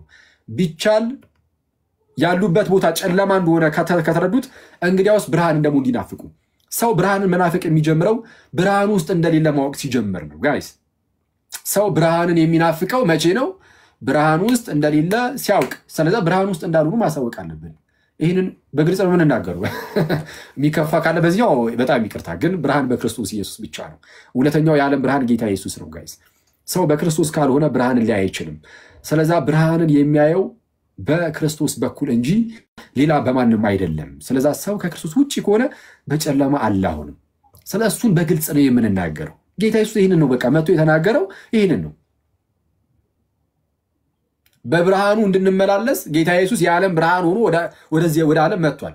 ስለዚህ ይህንን ኮምፕሮማይዝ አናደርግም። ሰዎች ይከፋቸዋል ብለን ያለ ኢየሱስ በብርሃን መኖር ትችላላችሁ ጨለማ ውስጥ አይደላችሁም አንልም። ይህንን ቦልድ የምንናገረው ማንም ሰው የፈለገውን ነገር ቢያመጣ ያለ ኢየሱስ ብርሃን እንደሌለ ግን በግልጽ ነው የምንናገረው። ስለዛ የስ በብርሃን ውስጥ አይደላችሁም፣ በጨለማ ውስጥ አላችሁ። አሁንም ወንድሞቻችን እህቶቻችን ፕሊዝ በጌታ ኢየሱስ በኩል ያለውን ይህንን ብርሃን ደግሞ እዩት። ጌታ ኢየሱስ እኮ ብርሃናችን ነው።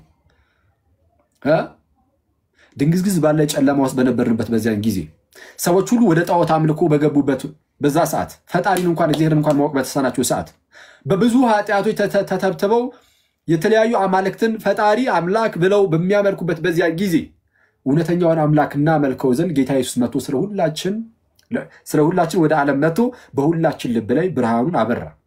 በዚህም ምክንያት እውነተኛውን አምላክ አወቅ ነው። ጋይስ እውነተኛውን አምላክ ያወቅ ነው ጌታ ኢየሱስ ሰው ሆኖ ስለመጣ ነው። ማለት በምልአት ያወቅ ነው የተረዳ ነው እግዚአብሔርን ጌታ ኢየሱስ ይመጣል። ከዛ በፊትም እንደው ለሆነ ህዝብ ለአይሁዳውያን የተገለጠበት መንገድ አለ። አሁን ደግሞ በጌታችን በክርስቶስ ኢየሱስ በኩል ራሱን ገለጠ። እውነተኛውን አምላክ እኛስ ይዘራል። ስለዚህ እናንተም ኑ ነው ወደዚህ አምላክ የምንለው። ሰው ይህንን ስንል እየተሳደብን አይደለም፣ እናንተም በማስከፋትም አይደለም ነው የምንለው እንጂ ጨለማን ግን ማሳየት አለብን። ስለዚህ ሰው ጨለማ ውስጥ እንዳለ ስትነግረው ኦኬ ጨለማ ውስጥ ነኝ አሁን ዘን ብርሃኑ ደግሞ አሳኝ ማለት ይጀምራል።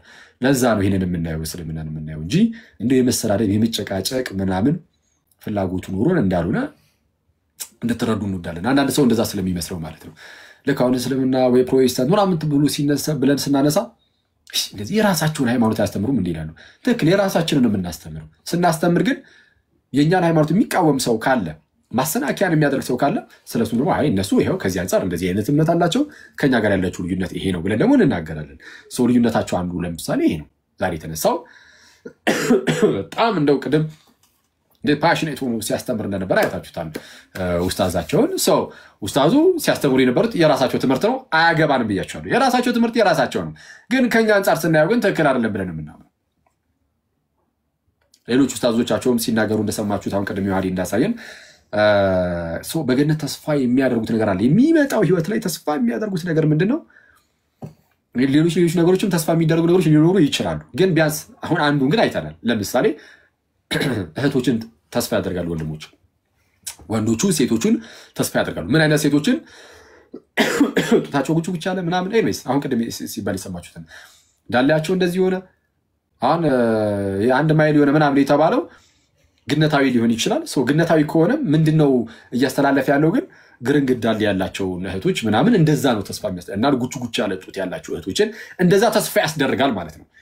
በጣም በሚያስገርም ሁኔታ ደግሞ አንዲት ሴት ብቻ አይደለም አንዲት ሴት ለአንድ ወንድ ምናምን አይደለም። እዛ ቅድም ኡስታዙም ሲናገር እንደሰማችሁት ዮሐዴም የኢብን ካስርን አውጥቶ ሲያሳይ እንዳያችሁት 100 እህቶችን አንድ ወንድም ከ100 እህቶች ጋር በአንድ ቀን 100 ደናግራንን ይችላል። እንደዛ እሺ ሰው 100 ሴት ከ100 ሴቶች ጋር እንደዛ ማድረግ ማለት ጋይስ ቀላል አይደለም ማለት። አሁን እንድታስቡ የምፈልገው ነገር ምንድነው ለምን ማሰንሰራ አይደል ማስንሰራ በአንድ ሰዓቱ ማን ነው በአንድ ቀን ውስጥ 24 ሰዓት ነው ያለው ጋይስ 24 ሰዓት አይደል በ24 ሰዓት ውስጥ ከ100 ሴቶች ጋር ማለት ስታከፋፍሉት እንግዲህ በየአንዳንድ ሰዓቱ 4 ምናምን ሴቶች ጋር ይደርሳል አንድ ወንድም። ስለዚህ አንዱን ሰዓት ለአራት ሴቶች ከፋፍላችሁት 15 ደቂቃ ማለት ነው። በየ15 ደቂቃው ነው በየ15 ደቂቃው ደግሞ ሲሆን አንዲት ሴት ጋር የሚቆይበት የሆነ ሰዓት ይኖራል አይደል የሆነ ያህል ደቂቃ። እሺ እኔ ምን ያህል ደቂቃ ነው አናውቅም። በዛ ከሚሰጣቸው ብርታት አንፃር ከሆነ ብዙ ሰዓቶችን መቆየት ብዙ ደቂቃዎችን መቆየት ይኖርበታል ብዬ ተስፋ አደርጋለሁ። ግን ዝም ብላችሁ እንደው 10 ደቂቃ ብቻ በራሱ ብትሰጡት 5 ደቂቃ ያርፍና ደግሞ ሌላኛው ሀገር ይሄዳል። 10 ደቂቃ ይቆያል 5 ደቂቃ ያርፍና ደግሞ 10 ደቂቃ ይሄዳል 5 ደቂቃ ብቻ ያርፍና በዚህ በ5 ደቂቃ በምትተርፈው ሰዓት ምንድነው የሚያደርገው ይሄ ወንድማችን ነው? ይሄ ወንድማችን ምንድነው የሚያደርገው? ይሄ እኛ እምነት አይደለም እንደዚህ አይነት ነገር እኮ የለም በመጽሐፍቶቻችን እንደዚህ የለም ኡስታዞቻችንም ተሳስተዋል የሚል ሙስሊም ካለ ባይዜ እኔ ፌር ለመሆን ነው የምሞክረው። ስለዛ መጥቶ ይኸው እዚሁ ጋር ይጠይቃል ዮሐዴ እንዲጠይቅ ፈቅደለታል። የትኛው ሙስሊም ኡስታዞች ምናምን ካላችሁ ፕሊዝ ፍሪ እና በጣም ፍሪ ሁኑና እድሉን ሰጣችኋለሁ። ከየት አመጣኸው ዮሐዴ እንዲህ ያለ ነገር በእኛ ዘንድ መች አለ ብላችሁ መጠየቅ ይቻላል። የሰማነው ያው ከኡስታዞቻችሁ ነው። ኡስታዞቻችን ተሳስተዋል ካላችሁ መጽሐፍቱ አይደል የሚላጁት ከመጽሐፍቱ ላይ ከየት አገኘው የሚለውን ነገር መጠየቅ ይቻላል። እና ጡተ ጉቻማዎች ምናምን የሚለው እሱ እንኳን በግልጽ ቁርአኑ ላይም ስላለ የሚያከራክር ነገርም አይደለም አይከራከሩበትም። እንዳልኳችሁ 10 ደቂቃ አንዲት ሴት ጋር ቆይቶ 5 ደቂቃ ያርፋል ከዛን 10 ደቂቃ ይሄዳል 5 ደቂቃ ያርፋል እንደዛ ሊሆን ነው። አሁን ማትሱን እንስራው ካልን ማለት ነው። ያውም ያለ እንቅልፍ ነው ባይዚ ሙሉ 24 ቀንም ማታ እንዳለ ሁሉንም አስቤው ነው እንደዛ የሚሆኑና አሁን ኢማጂን ሰው ተስፋ እያደረገ ያለው ይሄንን ነው። ጉች ያለ ጡት ያላቸው እህቶች ሰፋ ያለ ዳል ያላቸው እህቶች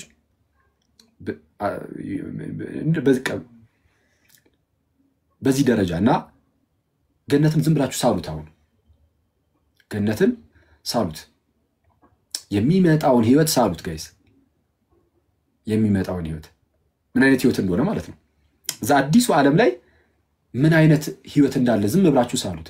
አንድ ወንድ 100 ሴቶች ጋር የሚለው ሌላኛው ወንድም ለያንዳንዱ ወንድሞች እንደውም ሚስትየዋ ደግሞ አለች አይደል በነገራችን ላይ 100 ይሰጣል የተባለው ከሚስትየዋ ውጪ ነው ኡስታዙ እንደተናገሩት ከሆነ እና ሚስትየዋ ደግሞ 100 ሴቶች ተሰጡት ተብላ አይከፋትም ካላችሁ ኧረ አይከፋትም እንደውም ለምን 200 አልሆነም ብላ ይቆጫታል ነው።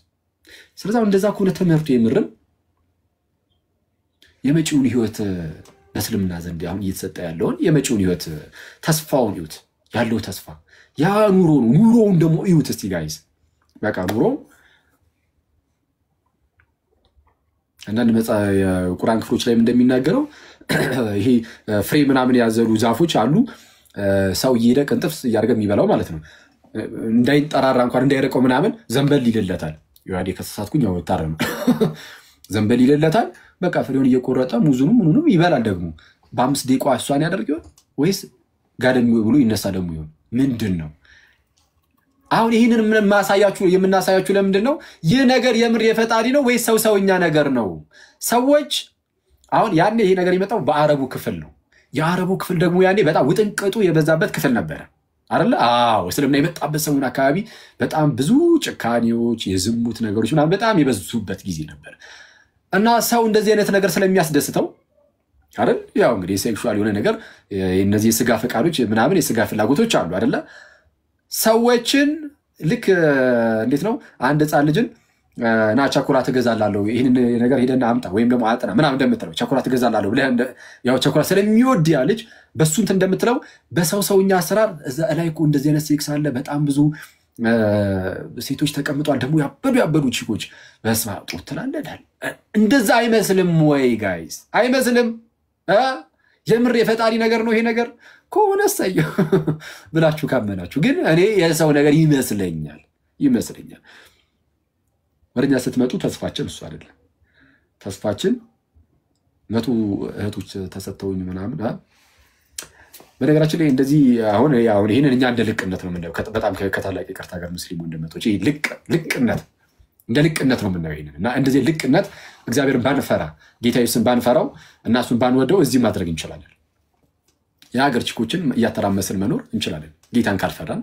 ጌታን ካልወደድ ነው አሁን እዚሁ ገነት አልጠብቅም እዚሁ ማድረግ ይችላል አይደል እንደዚህ በእንደዚህ አይነት ሁኔታ ውስጥ ያሉ በጣም ብዙ እህቶች ስለሚኖሩ በሚያሳዝን ሁኔታ ማለት ነው እንደዚህ ስለሚኖሩ በቃ እየሄድክ በተለይ ሳንቲም ካለ በቃ አለቀ ገነት ነው የምትኖረው ማለት ነው እዚህ በቃ ገነት ሊሆንልህ እንደዚህ አይነት ነገር ውስጥ እንዲህ አይነት ነገር እየፈጸምክና ተስፋችን ይሄ አይደለም የኛ ተስፋችን በቃ ከክርስቶስ ጋር መኖር እንደዚሁ ራሱ ለኛ ትልቅ ተስፋ ነው ሞተን አንቀርማው አንዴ እዚህ ላይ አንድ ነገር ላስታውሳችሁ አሁን ይሄ ያለው ነገር ይሄ ከሴቶች ጋር እንደዚህ የሚለው በእስልምናው ዘንድ ያለው ምንም አይነት ማስረገጫ ነገር የለውም በቃ ዝም ብሎ መናገር ብቻ ነው እኛ ጋር ግን እርግጥ ያለ ተስፋ ግን ተሰጥቶናል እርሱም ከክርስቶስ ጋር እንደምንኖር ነው እሱ 101% እርግጠኞች ነን እንዴት ካላችሁኝ ጌታ ኢየሱስ ሞቶ ተነስቷል ጌታ ኢየሱስ ሞቶ አልቀረም ተነስቷል ስለዛ እኛ ምን እንነሳለን ነው በቃ ትልቁ ሐሳብ የክርስትና ይሄ ነው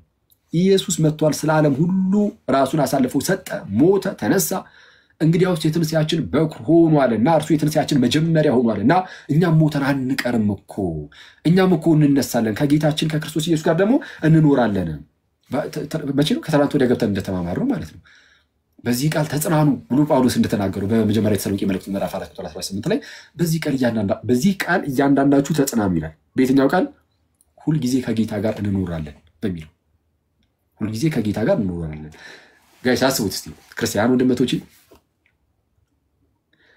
አሁን የምትወዱት ያ ጌታ ኢየሱስ ይመጣል ተመልሶ ይሄ አስባችሁ ግን ታውቃላችሁ ባለፈው ቴሌግራም ላይ ጽፌላችሁ ነበር ጌታ ኢየሱስ ሲመጣ አሁን እናገኘዋለን በነገር እናየዋለን ምናምን እና እናየዋለን ክርስቶስን የምርም እናገኘዋለን እንደዚህ ቀጥታ በአይናችን እያየነው ጌታ ኢየሱስ ይመጣል እና ከእርሱ ጋር አብሮ ቅዱሳኑ ይመጣሉ ወላዲት አምላክም ትመጣለች ኦፍ ኮርስ ከቅዱሳኑ ጋር መኖር እንጀምራለን ያኔ ከቅዱሳን መላእክቱ ጋር ጌታ ኢየሱስ ይመጣል ዘን ሁላችንም እንነሳለን አብረን እንሆናለን ያኔ አስቡት በጌታ በኢየሱስ ኢየሱስን እናገኘዋለን በስመ አብ ክርስቶስ ኢየሱስን ጋይስ አምላካችንን ያ በስጋ የተገለጠውን ጌታ እሱን እናገኘዋለን ከሱ ጋር ደግሞ አብሮ እነዛ የምንወዳቸው ቅዱሳን ደግሞ አሉ ከነሱ ሁሉ ከቅዱስ ጳውሎስ ጋር እኮ እንገናኛለን አይደል አዎ ከጳውሎስ ከነ ዮሐንስ ከሌሎች ሐዋርያት ከጌታችን እናት ከመቤታችን ጋር እመቤታችንን እናገኛታለን ደግሞ ትመጣለች በጣም በጌታ ምህረት እንደዚህ አይነት ሁኔታ ውስጥ ነው የምንገባው እንዴ በኢየሱስም እግዚአብሔርን እንዴ ጌታችን ኢየሱስን ማግኘት እሱ ፈቅዶልን እግሩን ሄደን ብንነካው ብንስመው በስመ አብ እንደዚህ ይሆንን ዘላለም አንድ ቀን ነው የሚሆንብን እና ከጌታ ጋር እንኖራለን የሚለው ለኛ ትልቁ ተስፋችን ነው አለቀ የክርስትና ትልቁ ተስፋ ምንድነው ከተባለ ጌታ ኢየሱስ ይመጣል የተባረከው ተስፋችን ይሄ ነው የተባረከው ተስፋችን አይደል የሚለው ቅዱስ ጳውሎስ ሰዎችን ሁሉ የሚያድን የእግዚአብሔር ጸጋ ተገልጧልና ይለና ቲቶ ምዕራፍ 2 ይሄንን ሁላችሁም ያዙ እሺ በጣም ወደው የመጽሐፍ ቅዱስ ክፍል ይሄ ነው እግዚአብሔር ከኛ ጋር ከሆነ ማን ይቃወመናል የሚለው እንዳለው ነው ተራለ ቲቶ ምዕራፍ 2 ከቁጥር 11 ጀምሮ ደግሞ ያለው በጣም ወደው የእግዚአብሔር ቃል ነው ሰዎችን ሁሉ የሚያድን የእግዚአብሔር ጸጋ ተገልጧልና ይላል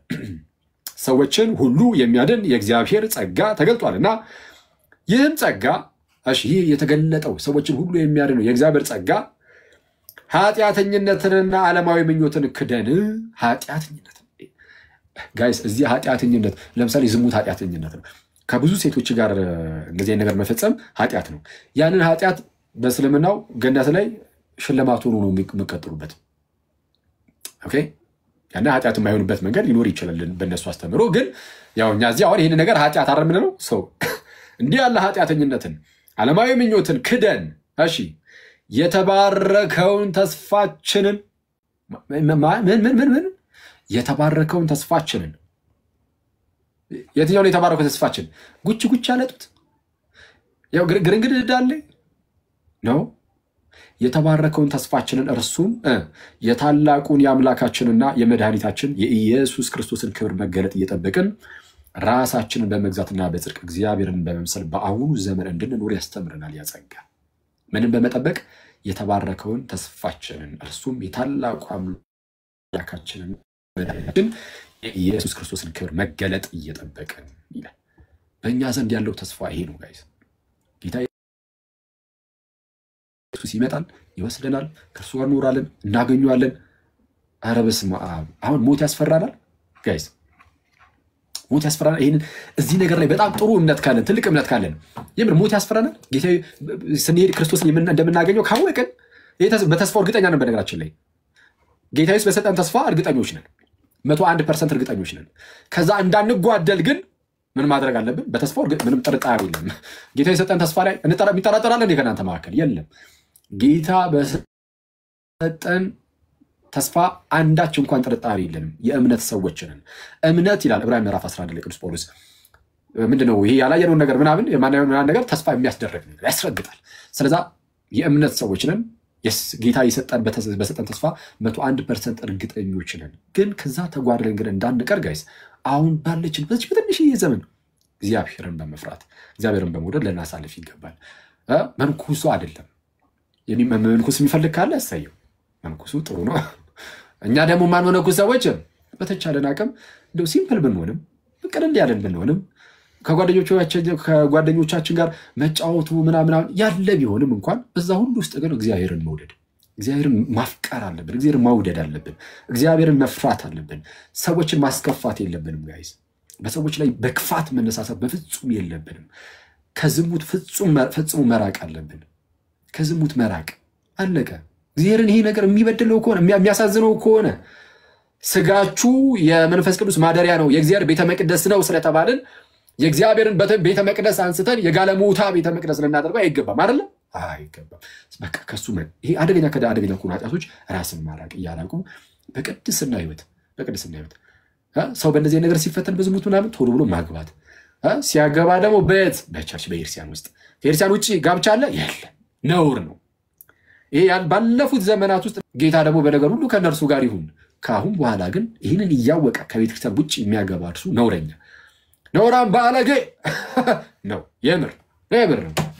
እና በኤርሲያን ውስጥ ሰው ተጋብቶ በቅድስና ደግሞ ሊኖር ይገባል።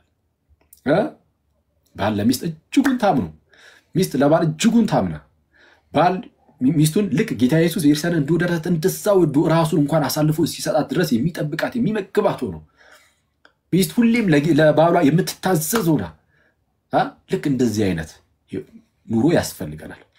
ናይን ወይስ ተስፋችን ልዩነት አለው በእስልምናና በእኛ መካከል ያለው ተስፋ ልዩነቱ አንዱ ይሄ ነው።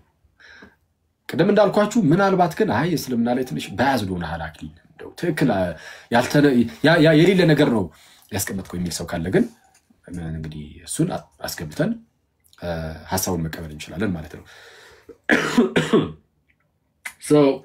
ወደ ሌላው ሐሳብ እንግባ። ስንት ሰዓት ነው እስቲ? ይዋሪ ሰዓቱ በጣም እየሄደ ነው። ነገ እንደምታውቁ ቅዳሴ ነውና አርሊ መተኛት ስላለብን በጠዋት ለመነሳት አጠር አድርገን እዚህ ላይ ትንሽ ነገር ለጊዜው ምናልባት ወደፊት ደግሞ በሰፊው ወይ ተመጣበታለ። ለአሁኑ ባጭሩ የምትመልስልኝ አንድ ጥያቄ ያቀርባለሁ ማለት ነው። አህመዲን ጀበል የተባለ አንድ የእስልምና መምህር ወንድማችን በዚህ በአይሻ ጉዳይ ላይ ጥያቄ ሲነሳ እንግዲህ በተደጋጋሚ ስለሚነሳ በአይሻ ጉዳይ ላይ ምንድነው ሙሐመድ አይሻን ሲያገባት ገና ህፃን ልጅ ነበረች የሚል ነገር ተነስቶ በዛ ትችት ይቀርባል። ምክንያቱም ገና በአሻንጉሊት የምትጫወት ልጅ ስለነበረች በአሻንጉሊት የምትጫወት ልጅ አሻንጉሊቱን አስጥሎ ወይም ከና አሸንጉሊቷ እሱ አያገባም። ይሄ ክርክራችሁ ድረስ አይደለም። ደግሞ አሸንጉሊቷን አስጥሏታል ወይስ እንደያዘች ነው እንዳትሉ፣ አሸንጉሊት ይዛ እንደነበረ ይታወቃል። በአሸንጉሊት ስትጫወት እንደነበረ ሐዲሳቱ በግልጽ ተናግረዋል። ግን አልጋ ላይ ሲያስተኛት ግን አሸንጉሊቷን አስጥሎ ነው ወይስ አያስጥል የሚለውን እሱ አያገባን። ሆነም አልሆነም ግን በአሸንጉሊት የምትጫወት ልጅ እንደዚህ አድርጓል ተብሎ ትችት ይቀርባል። እንግዲህ እስልምና ላይ ትችት ያቀርባሉ ሰዎች። ይሄን ለመመለስ ሲፈልግ በራሱ መንገድ ይሄ እንደው ከዚህ አንፃር ነው ብሎ መመለስ ይቻላል። ትችቱ አግባብነት ከሌለውም ከዚህ አንፃር አግባብነት የለውም ብሎ ማስረዳት ይቻላል። ከዚህ አርቀው አልፈው ግን የሌላ ሰው ሃይማኖት ላይ ይመጣሉ። ሙስሊሞች ይመጡና ያልተደረገ ነገር እንደተደረገ አድርገው ለመናገር ሲሞክሩ ያለ የተደረገ ነገር ከሆነ ችግር የለውም። ግን ያልተደረገ ነገርን በምን መልኩ ሲናገሩ ሰማን። እመቤታችን ከቅዱስ ዮሴፍ ጋር የነበራት ግንኙነት ልክ ሙሐመድ ከአይሻ ጋር እንደነበረው ግንኙነት ከሱ ጋር ለማነጻጸር ሲሞክሩ አይተናል። የእመቤታችን ምንም የሚገናኝ ነገር የለውም። ኦፍ ኮርስ ሰው የእመቤታችን ምንም ግንኙነት እንደሌለው እንድታውቁ አስቀድመን ከአይሻ ጋር በተያያዘ በአይሻና በመሐመድ መካከል ያለውን ግንኙነት እስቲ በጣም ለአጭር ደቂቃ ይዋዲ መርዘም የለበትም ቶሎ መተኛት አለብን ባል እና እሱን ለናሙና ያህል ትንሽ ማስረጃዎችን አሳየንና እናልፋለን። ኦኬ እሺ አኪ ቃል ያሰማልን። አሪፍ ነገር ብላል።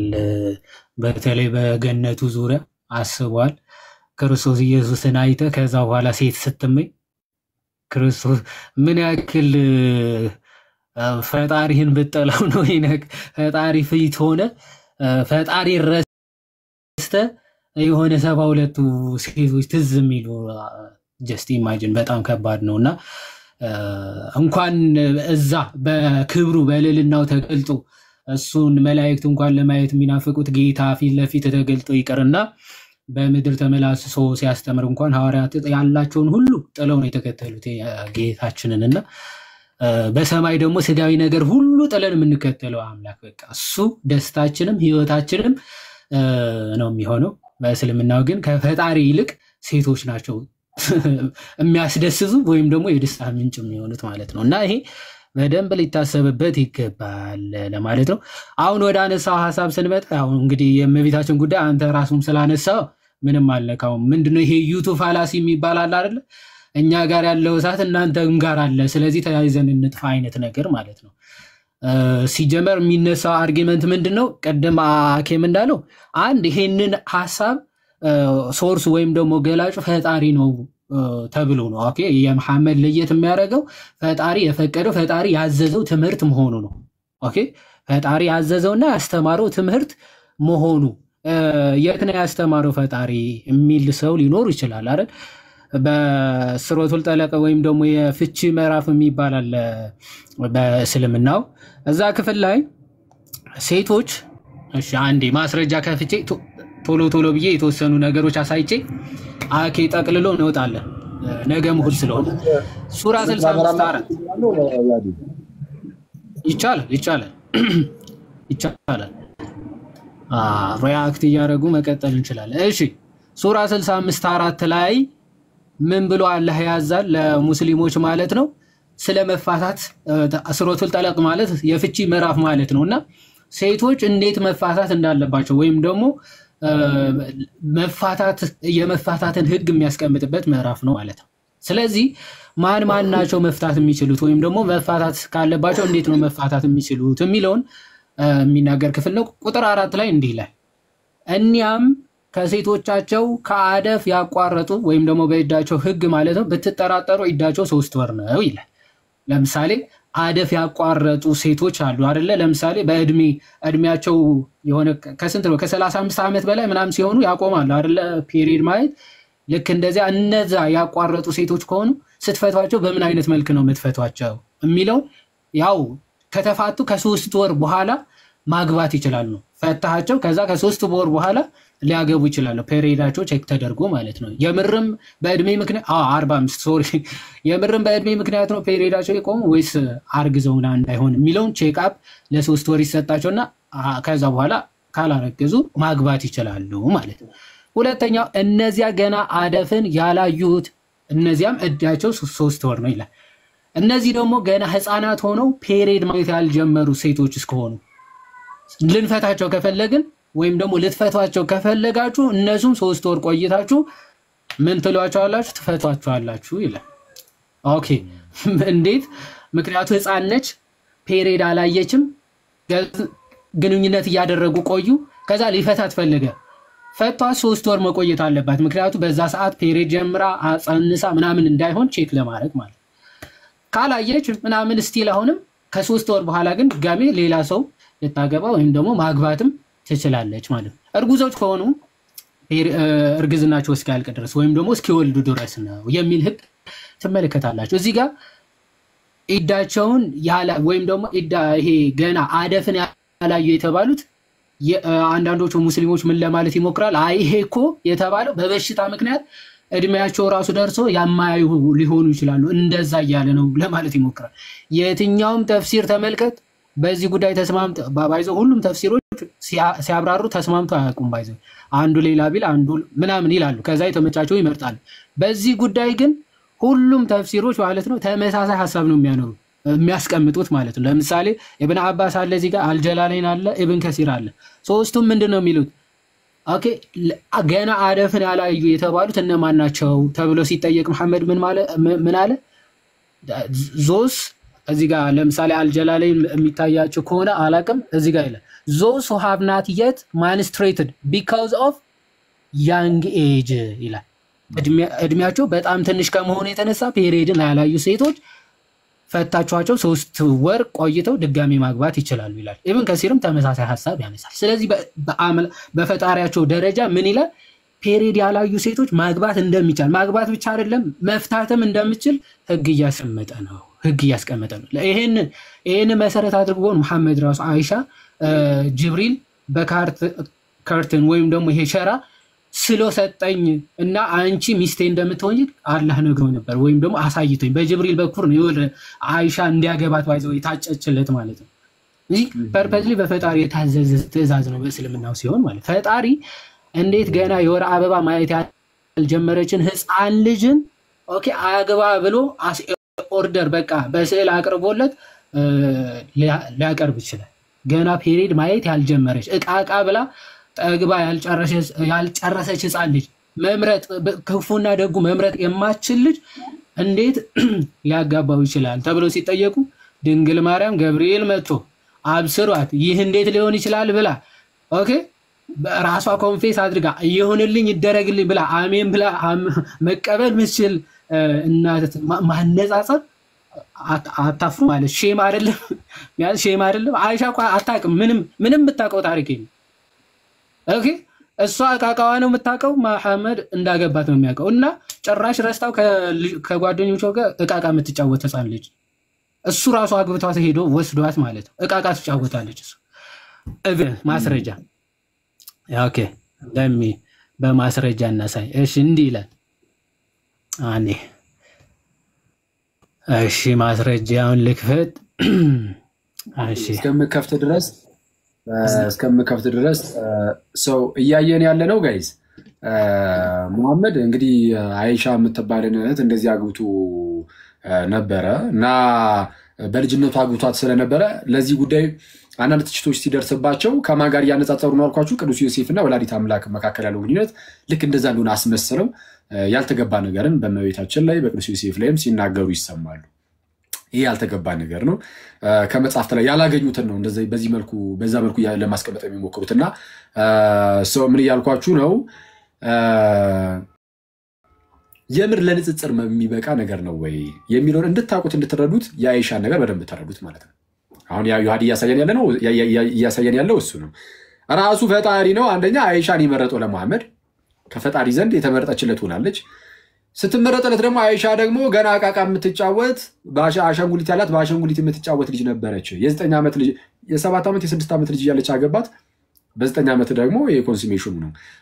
የ9 ዓመት ህፃን ልጅ ያለች አሻንጉሊት በምትጫወትበት ሰዓት ወደ አልጋ ላይ ይዟት ወጥቷል የሚል ትችት ይቀርባል። ስለዚህ አሁን ትችቱን መጀመሪያ መረዳት አለብን። እነሱ እንዴት ከመሬታችን ጋር እንዳገናኙት እንድትረዱ ማለት ነውና ሶስቲ ትችቱን በደንብ ለመረዳት እሱን እየነገረን ያለው ያሳየን ነው። ያ በጣም ተስፋችን ኢየሱስ ነው የሚለው ኮሜንት ጥሩ ነው። ተስፋችን ኢየሱስ ሁሌም ሌላ ቦታም ስትሄዱ ከሆነ እንደውም ጥሩ ተስፋችን ኢየሱስ የሚለው ጥሩ ኮሜንት ነው። ፕላስ ደግሞ ቅድም ዮሐዴን 100,000 የማስገባት ቻሌንጅ ስትሉ ነበረ ያሰብንበት ነበረ። እኛም በምን መልኩ ነገሮች እንትን እንደምንል የኔም አካውንት አጋጣሚ በጣም ስለተመታ ቪዲዮ ያን ያህል ብሰራም ያን ያህል የሚጠቅመው አልመሰለኝም። ስለዚህ የተወሰነ ይነሳሳና ቪዲዮን የምሰራለት ይሆናል። ፕሊዝ በተቻላችሁ ታቅም ዮሐዴን ፎሎ ያላደረጋችሁ ሰዎች ፎሎ አድርጉት። በጣም የተወደደ ወንድማችን ነው። እስልምና ላይ ይሰራል። እስልምና ላይ ሲሰራም ደግሞ የሆነ ጥሩ በሆነ ወይ ይሰራል። ጥሩ ነው። ይሄ አሪፍ ነው። በጣም ቆንጆ በደንብ እውቀቱን በጣም ቆንጆ ነው። ፕላስ ደግሞ ሰዎችን በማያበሽቅ መልኩ እያደረገ ለማስረዳት የሚሞክር ወንድማችን ስለሆነ ፎሎ ማድረግ አትርሱ። ዮሐዴን እስልምና ላይ ብቻ አይደለም ፕሮቴስታንቲዝም ላይ ሌሎችም ላይ ይሰራል እንደዚሁ። ዮሐዴን ፎሎ አድርጉት። እሺ ቀጥል ሶይ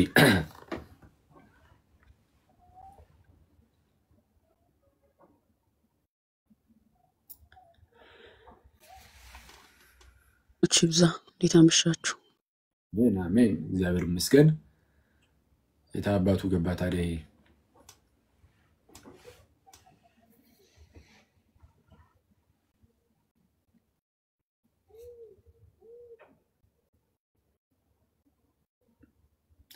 ልደውልለት እስቲ ቆይሽ ድንገት እያወራ ከሆነ ኦኬ። አይ መደወል አልችልም እዚህ ጋር ይቋረጥብኛል። ዮሐዴ ደውሉለት እስቲ።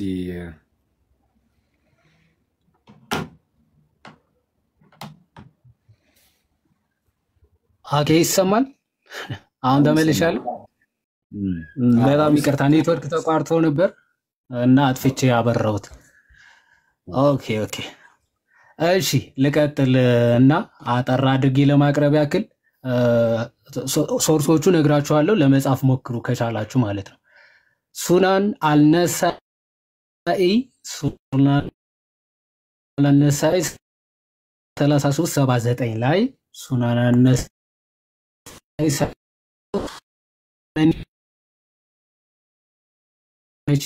እና እየተቆራረጠ ነው ዮሐዴ። ኮንሱሜትድ ዘ ሜሬጅ ዊዝ ሚ ዮሐዴ ምን ማለት ነው አለውኝ? አኬ እየተቆራረጠ ነው በጣም ምንም እየተሰማ አይደለም። እስቲ አሁን አውራ። እየተቆራረጠ ነው። አሁን ይሰማል? እስቲ አሁን ቀጥል። እስቲ አሁን ድገሙ አንዴ። ወይ ተመልሼ ልግባ መሰለኝ ተቋርጦ ነበር። አሁን ቀጥል እስቲ አሁን ቀጥል እስቲ።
ራሳኪ እንኳን አትሰማው እያወራ ነው።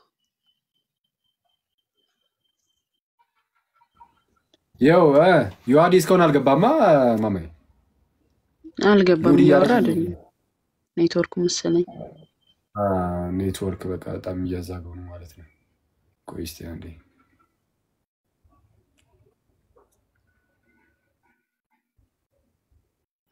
ትንሿ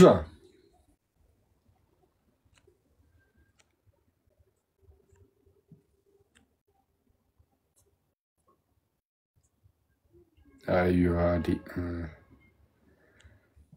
በቃ ወይ እንትን እናድርገው ቀጣይ ቀን እናድርገው። አሁን ሰዓቱ በጣም ሄደ፣ 4 ሰዓት ሆነ። እዚሁ አርፈን እንተኛ። ነገ ግን የሆነ ነገር ላሳይ ነው የገባሁት። እሺ ቀጣይ አሳይሽ። አዩሃዲ ካልሰራለት አንዴ ቪዲዮ ልክፈትላችሁ።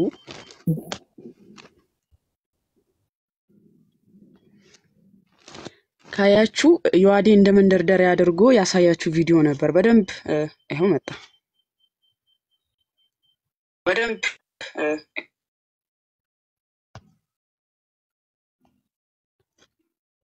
ዩሃዲ አለ። ዩሃዲ አለው ይሰማል። አሁን ይሰማል ወይ?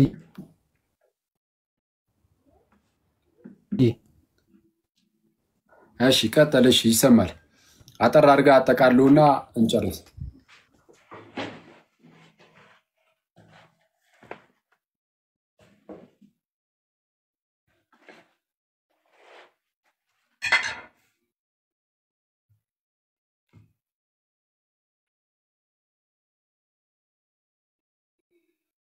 እሺ ቀጥይ ማማይ።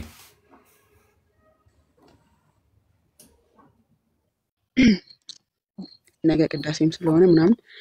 እሺ ይሄ ቪዲዮ በመጀመሪያ ላይ ዩሃዲ ያሳያችሁ እንደ መንደርደሪያ አድርጎ ያሳያችሁ የሆነ ፖይንት እንድትይዙበት ነው። ምክንያቱም ይሄ ሼክ የተናገረው ነገር አለ፣ አደገኛ የሆነ ንግግር ማለት ነው። ማለት አስተምሮቱ ራሱ ከምን የመነጨ እንደሆነ ይሄ በጀነት እንዲያለ ይሄ ያለ ምናምን የሚለው ነገር ከአምላካዊ ያልሆነ ነገር እንደሆነ የሚያሳይ ቃል ተናግሯል።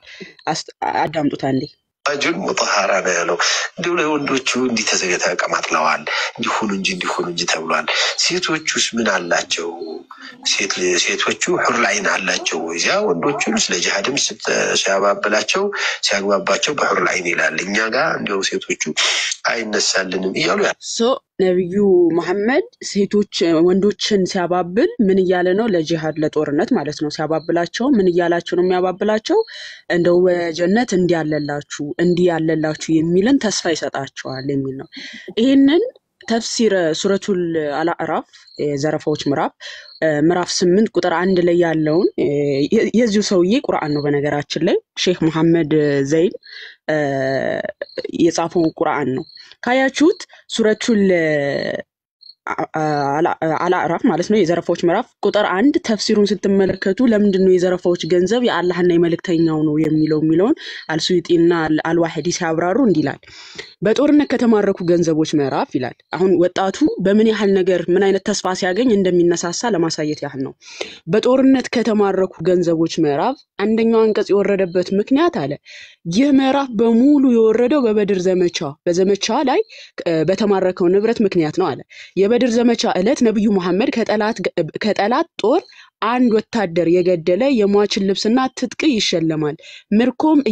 ምርኮም እያመጣም ከምርኮ የሚገኘውን ቁሳቁስ በሙሉ ለማረከው ሰው ስጦታ ይበረታታል በማለት ሲያውጁ አለ ነብዩ መሐመድ ሄዳችሁ ተዋግታችሁ የተዋጋችሁትን ሰው ንብረት ለራሳችሁ ተወስዳላችሁ በማለት ሲያውጁ ወጣቶቹ የሙስሊሙን ሰራዊት ሞራላቸው ተነሳሳና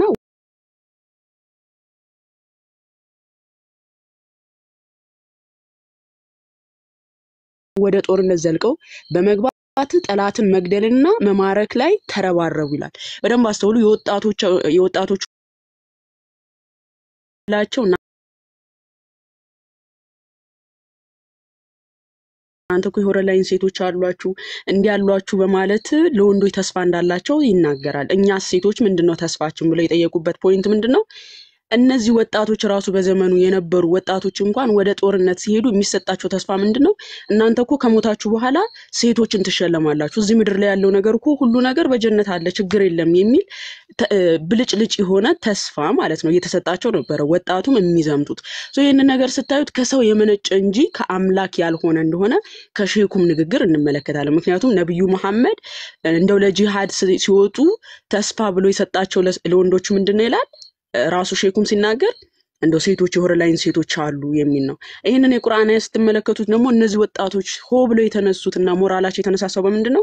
ገንዘብን ዘርፋችሁ ለራሳችሁ ትወስዳላችሁ፣ የማረካችሁትን ገንዘብ ለራሳችሁ ትወስዳላችሁ ሲባሉ ተነሱ ማለት ነው። ወደ ጦርነት ሆ ብለው እንደተነሱና ሞራላቸው እንደተነሳሳ ይነግረናል። ከዚህ የምንረዳው ምንድነው? ይሄ ከአምላክ ያልሆነ መገለጥ እንደሆነ ይሄ መለኮታዊ መገለጥ እንዳልሆነና ልክ ቅዱስ ጴጥሮስ እንደተናገረው በሁለተኛ ጴጥሮስ ምዕራፍ 1 ቁጥር 16 ላይ የእርሱን ግርማ አይተን እንጂ በብልሃት የተፈጠረውን ተረት ሳንከተል የጌታችን ኢየሱስ ክርስቶስን ኃይልና መምጣት አሳወቅናችሁ እንዳለው ይሄ በብልሃት የተፈጠረ ተረት እንደሆነ ይቅርታ አድርጉልኝና ለአማርኛ ሰዎችን የመሸንገል አይነት ሰዎች ተስፋ አድርገው ይሄንን ነገር ወደሚፈልገው ዓላማ እንዲሄዱለት የተደረገ እንጂ አምላካዊ መገለጥ እንዳልሆነ ግልጽ የሆነ አስተምሮና ግልጽ የሆነ ከሼኮቻቸውም አነጋገር የምንረዳው ከተፍሲሮቻቸውም ከቁርአኑም እንደተረዳ ነው ማለት ነው። ይሄን ለማሳየት ነው። ቃለ ሕይወት ያሰማልን ነበር። እናመሰግናለን ስላደረጋችሁት እንትን። አሁን መተኛት ትችላለህ አኪ። ዮአዲም ጠፋ። እናመሰግናለን። ዮአዲ ጠፋ። እናመሰግናለን። እግዚአብሔር ያክብርልን እናንተንም። እንግዲህ ጋይስ ዛሬ ስለዚህ ያየነው የተስፋችን ላይ ነው፣ የወደፊት ተስፋ ላይ ነው የተወሰነ ያወራነው። ቀጣይ ጌታ ቢረዳን ደግሞ የዚህ አይሻ ምናምን ጉዳይ ላይ ከመቤታችን ጋር የሚነጻጸር ነገር አለ ወይ የሚለውን ለማየት የምንሞክር ይሆናል። ለዛሬው ግን ይበቃናል። እናንተ ሰዎች ሰላም እደሩልኝ ምናምን። መልካም አዳር።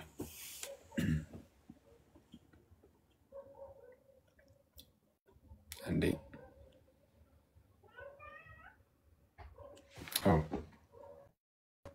Andy, sorry.